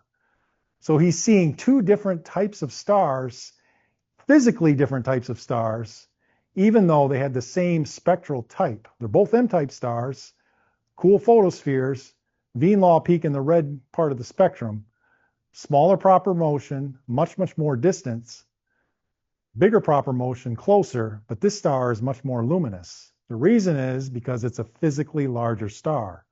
In other words, he was seeing the distinction between giants and dwarfs. And this was the first time in history that was observed. An example of this on this HR diagram would be the star Betelgeuse in comparison to Barnard's star. So again, Betelgeuse and Barnard's star. Barnard's star is a red dwarf main sequence star. It's only 5 light years away. It's one of the closest stars to Earth. We can't see it. Betelgeuse is 500 light years away. It's 100 times further away from the Earth than Barnard's star is, but because Betelgeuse is so much bigger, we see it in our sky, and we don't see Barnard's star unless we know where to look for it with a telescope. So Hertzsprung was observing the difference between dwarfs and giants in his development of the HR diagram. And this brings us full circle back to Antonio Mori. Her spectral classification scheme, narrow and sharp, wide and fuzzy, based on the characteristics of the spectral lines, was a clue that these classes of stars were two physically different types of stars. And here's his quote: in a letter to Pickering, who rejected her system, in my opinion, the separation by Antonio Mori of the C and AC stars is the most important advancement in stellar classification since the trials of Vogel and Secchi. To neglect the C properties in solar spectra, I think, is nearly the same thing as if the zoologist who had detected the deciding differences between a whale and a fish would continue in classifying them together. In other words, critical data was eliminated by not going with Maury's classification scheme initially. Dorrit Hofflet, who's an astronomer and historian, is a little more direct. Stellar morphology was held back by 30 years as a result of the failure to adopt Antonio Maury's classification theory sooner. So it's kind of interesting that in science, you do the work, you publish the results. Initially, you may get scrutiny, criticism, and it may be rejected, but that doesn't mean that the information isn't significant and may not come back later and have a significant historical impact. So Maury was onto something with her A, B, C, and AC classification. All right. So this is a modern Hertzsprung-Russell diagram. And what you're looking at here is a plot of about 20,000 stars from the Hipparcos satellite. So the Hipparcos catalog, it measured the distance of hundreds of thousands of stars. And basically what you're looking at here, so the Hipparcos satellite ran from, I think, 89 to 93, right around there. And it looked at a bunch of stars, and it measured their distances using parallax. So these are some of the most accurate distance measurements using parallax techniques. So you have accuracies within 5%. Now, so you're seeing on here a plot of, again, about 20 to 25,000 stars in our local solar neighborhood. So a volume, imagine a bubble around the sun of about 100 to 200 parsecs, which corresponds to roughly 500 light years. So draw a 500 light year sphere around our sun, measure the parallax to a bunch of stars within that sphere, and then plot them on the Hertzsprung-Russell diagram, and this is what you get. So now, again, there's different ways of expressing luminosity here. So on the left part of the axis, you can see the luminosity in terms of our sun. So a luminosity of 1 would be our sun's luminosity. 10 times the luminosity of the sun, 100 times, 1,000, 10,000, 100,000, and you go the other way, 10%, 1%, and then all the way down to very, very dim stars. And then the temperature is on the horizontal axis. Again, you get the different spectral classes, the different photosphere temperatures from 30,000 Kelvin on the high side, O-type, to 3,000 on the cool side. So Hotter stars are more to the left of the diagram.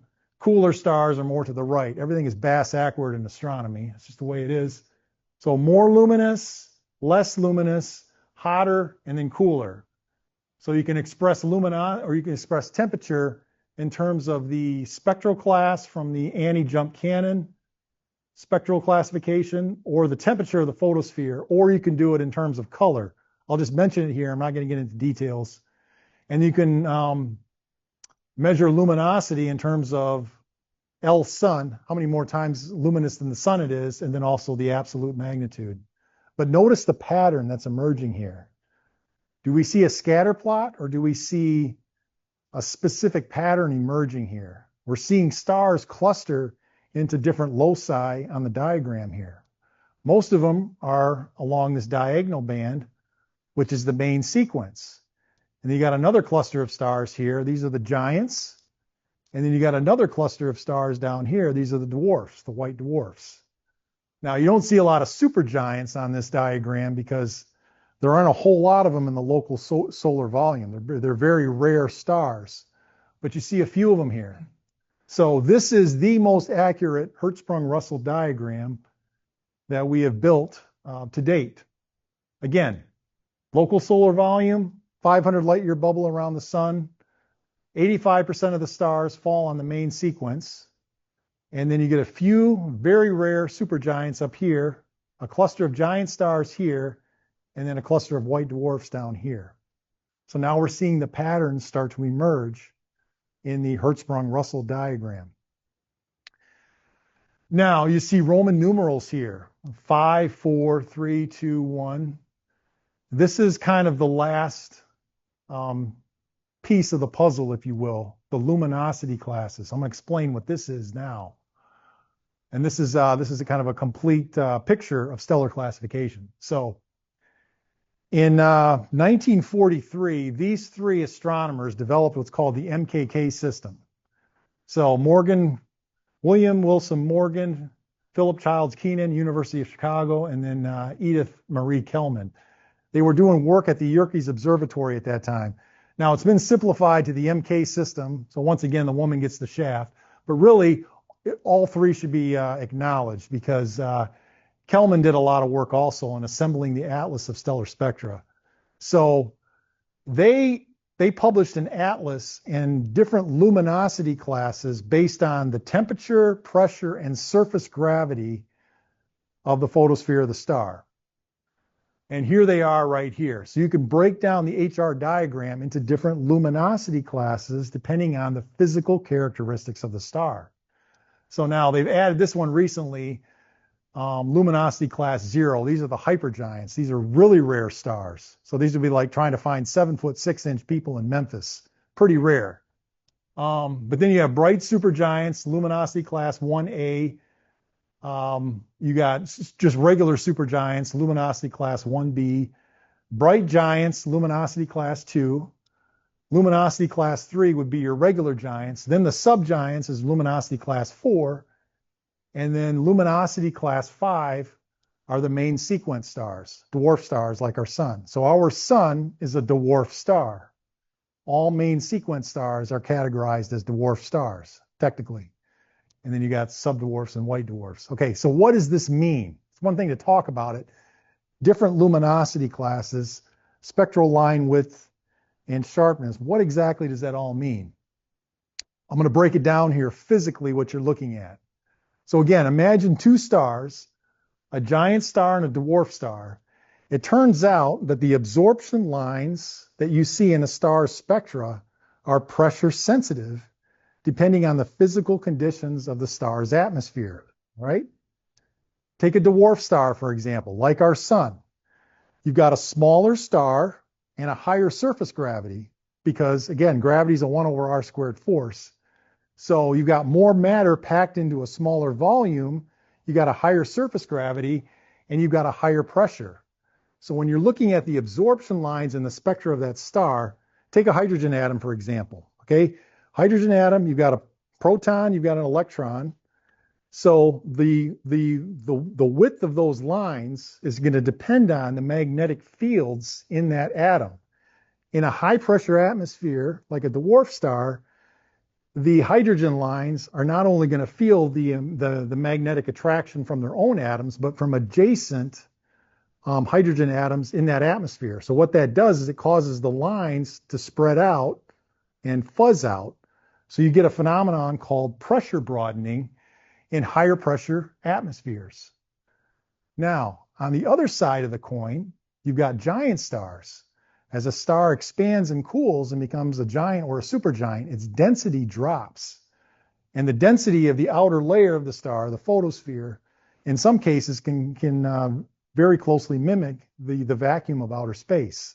So what you're seeing is fewer and fewer hydrogen lines in the outer photosphere of a giant star, so that causes the spectral lines to shrink and shrink until they come down to their natural hydrogen-only, narrow, sharp absorption line that is set by the fuzziness of quantum mechanics. So as the density drops and the surface pressure drops, the lines get narrower and sharper.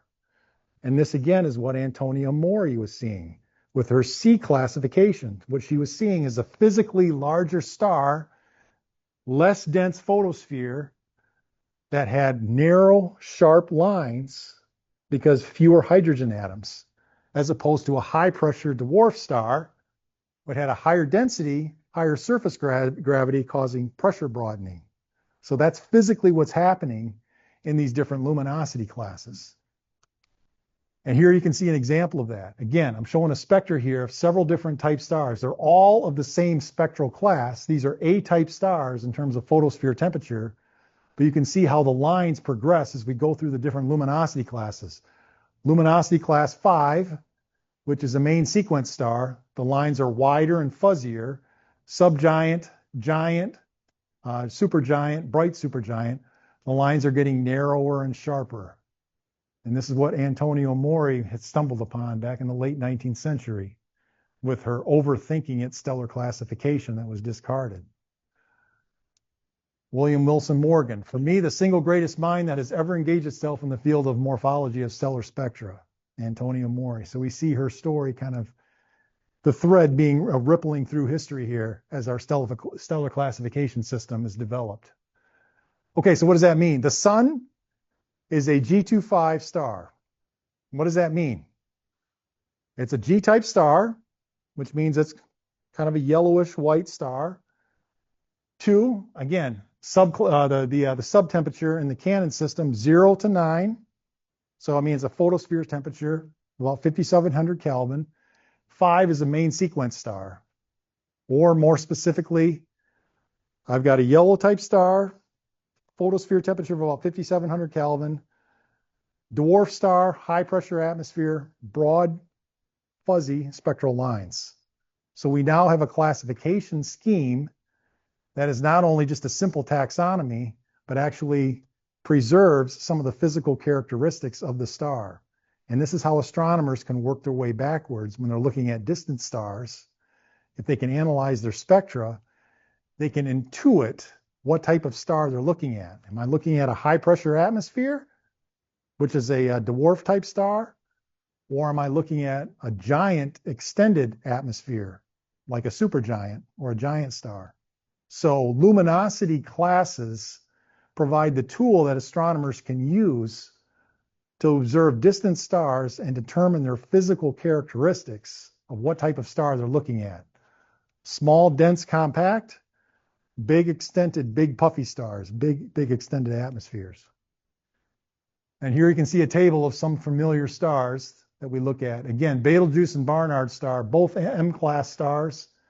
Barnard star is luminosity class 5, main sequence. Betelgeuse is a bright red supergiant. Our North Star is Polaris. That is a luminosity class 1b. It's a yellow supergiant star.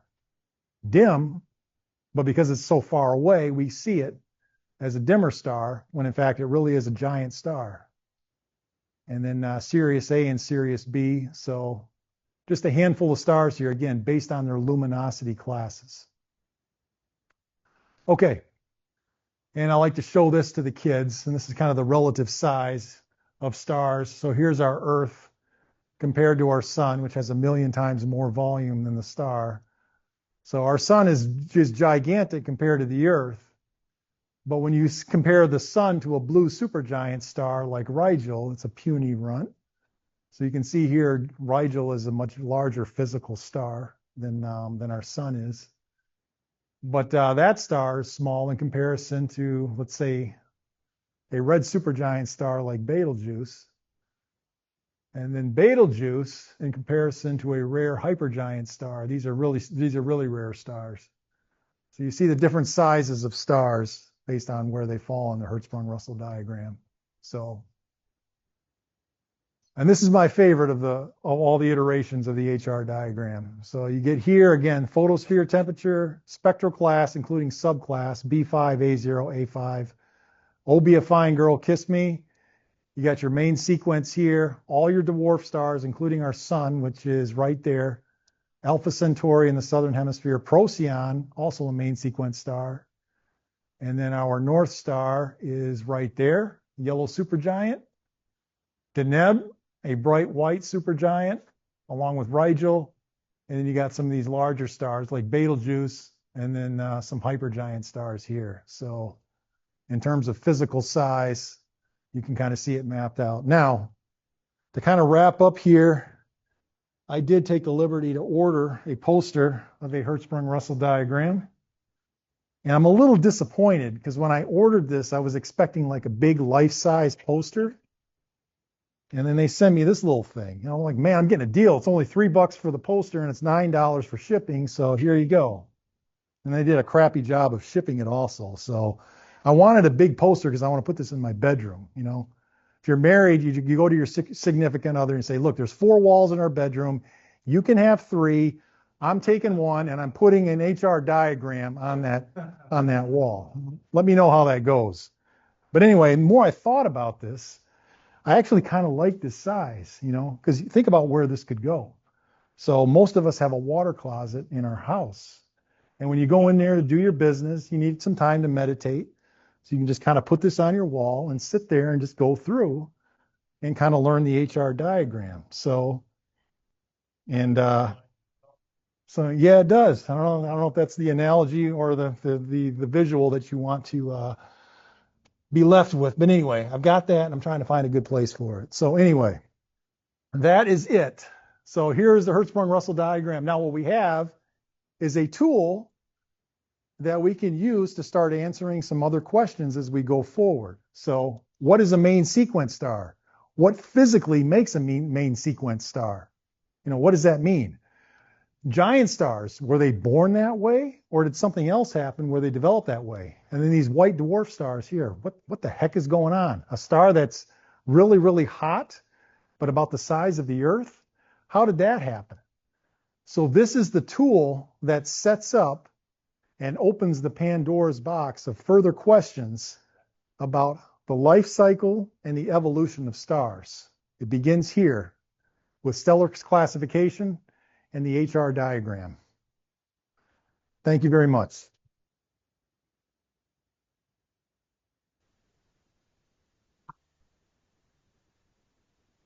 If you want to take questions, I would ask that you repeat the question. Okay. People online can hear you. Absolutely. Yes. A couple slides ago, you were showing the absorption lines and how they spread out based on the size classification. That one. What is the reason for what appears to be the absorption lines also spreading out a lot more based on where expected they lie? Like the violet lines spread out more than the red lines, or vice versa. Okay, where am I looking here? So left to right, basically. Left to right. Why are they spreading out more? Oh, that's in. Yeah. So like, why do the violet lines spread out more than the red lines, or vice versa? I'm not sure, but backwards. Yeah. So why am I seeing like these lines being more spread out than these lines right here? That has to do with the wavelength of I mean, you're looking at like say in the hydrogen series, like hydrogen alpha, beta, delta, and so on and so forth. So I think it has to do with the frequency of that particular wavelength. I'm not exactly sure. So it's a great question. I think The way like the diagram was marked. You know? I don't know. Okay. That's a good question. Yep. What was this question? Oh, I'm sorry. Let me repeat the question. So in the slide on the MK system that shows the pressure broadening in the spectrum, where you have narrower lines versus wider lines, as you progress to the left of that diagram, he was asking why do the lines appear to be wider as you get more toward the blue and the violet end of the spectrum. In other words, higher energy photons in the spectrum. Why do those lines appear wider than on the right side of the diagram? I will have to get more details on that. That's an excellent question. Yes. Mass of the star to be calculated based on the variables that we're using.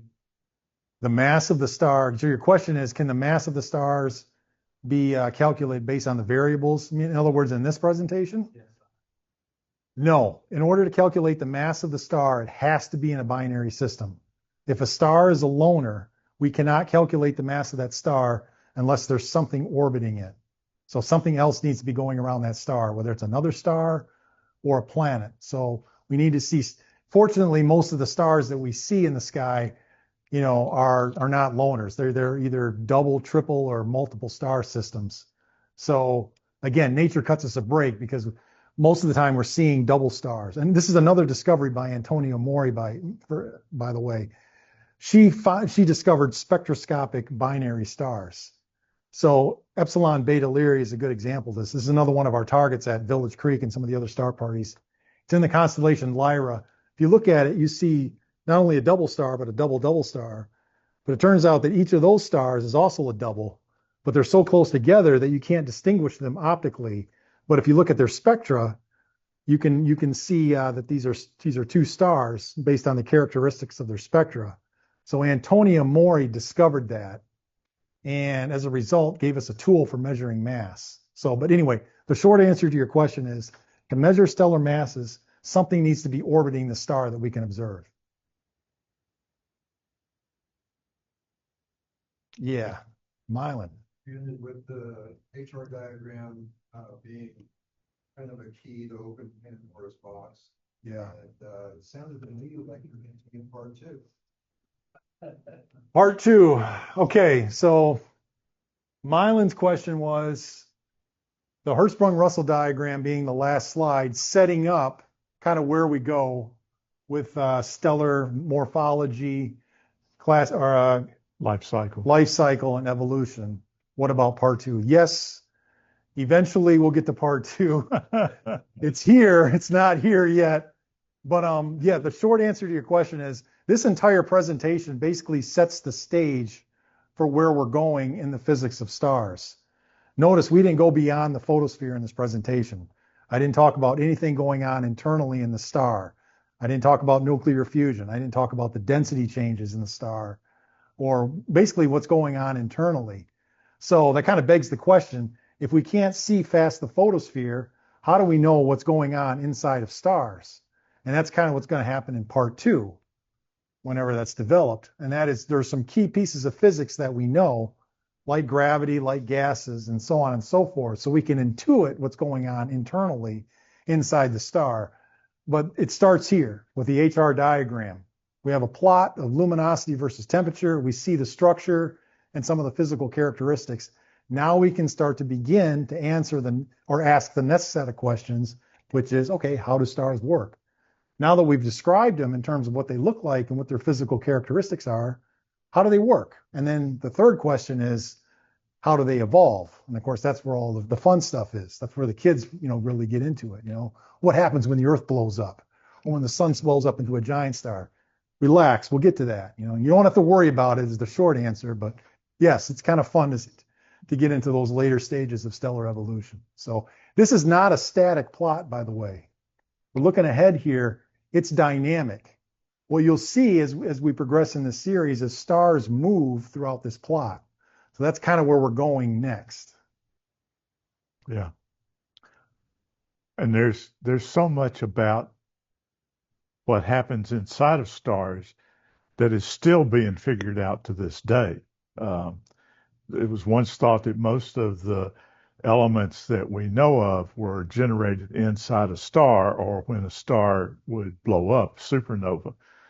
They they now understand that there are a lot of the heavy elements, gold, platinum, all those, that probably don't occur that way. They probably occur when things like neutron stars merge and other things that hadn't been figured out yet. So lots of science left to be undone there. So Gustav Kirchhoff, we did the Kirchhoff's laws of spectroscopy. He had a rich financier. I'm in real estate, so this story kind of hits home for me. So he had a banker confront him, and he just asked him. Bankers tend to be rich, and astrophysicists tend to be, poor. So he confronts Gustav Kirchhoff, and he says, "I don't understand. What's the practical significance of discovering gold in the spectrum of the sun?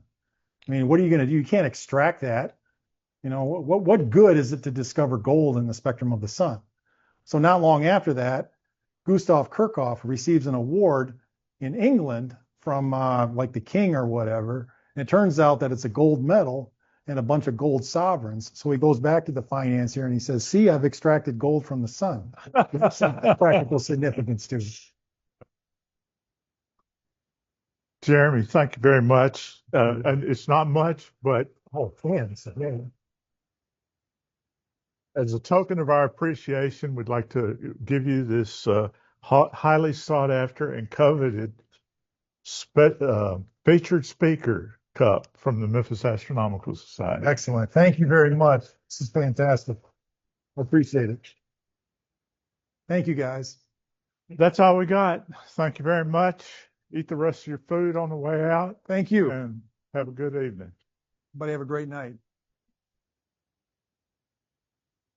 Have a great night, everybody. Thanks for coming out. And thanks for sticking around for the second part.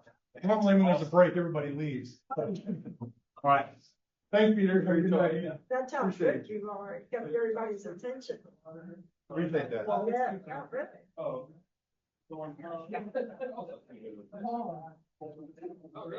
Good night, everyone. Thanks for attending.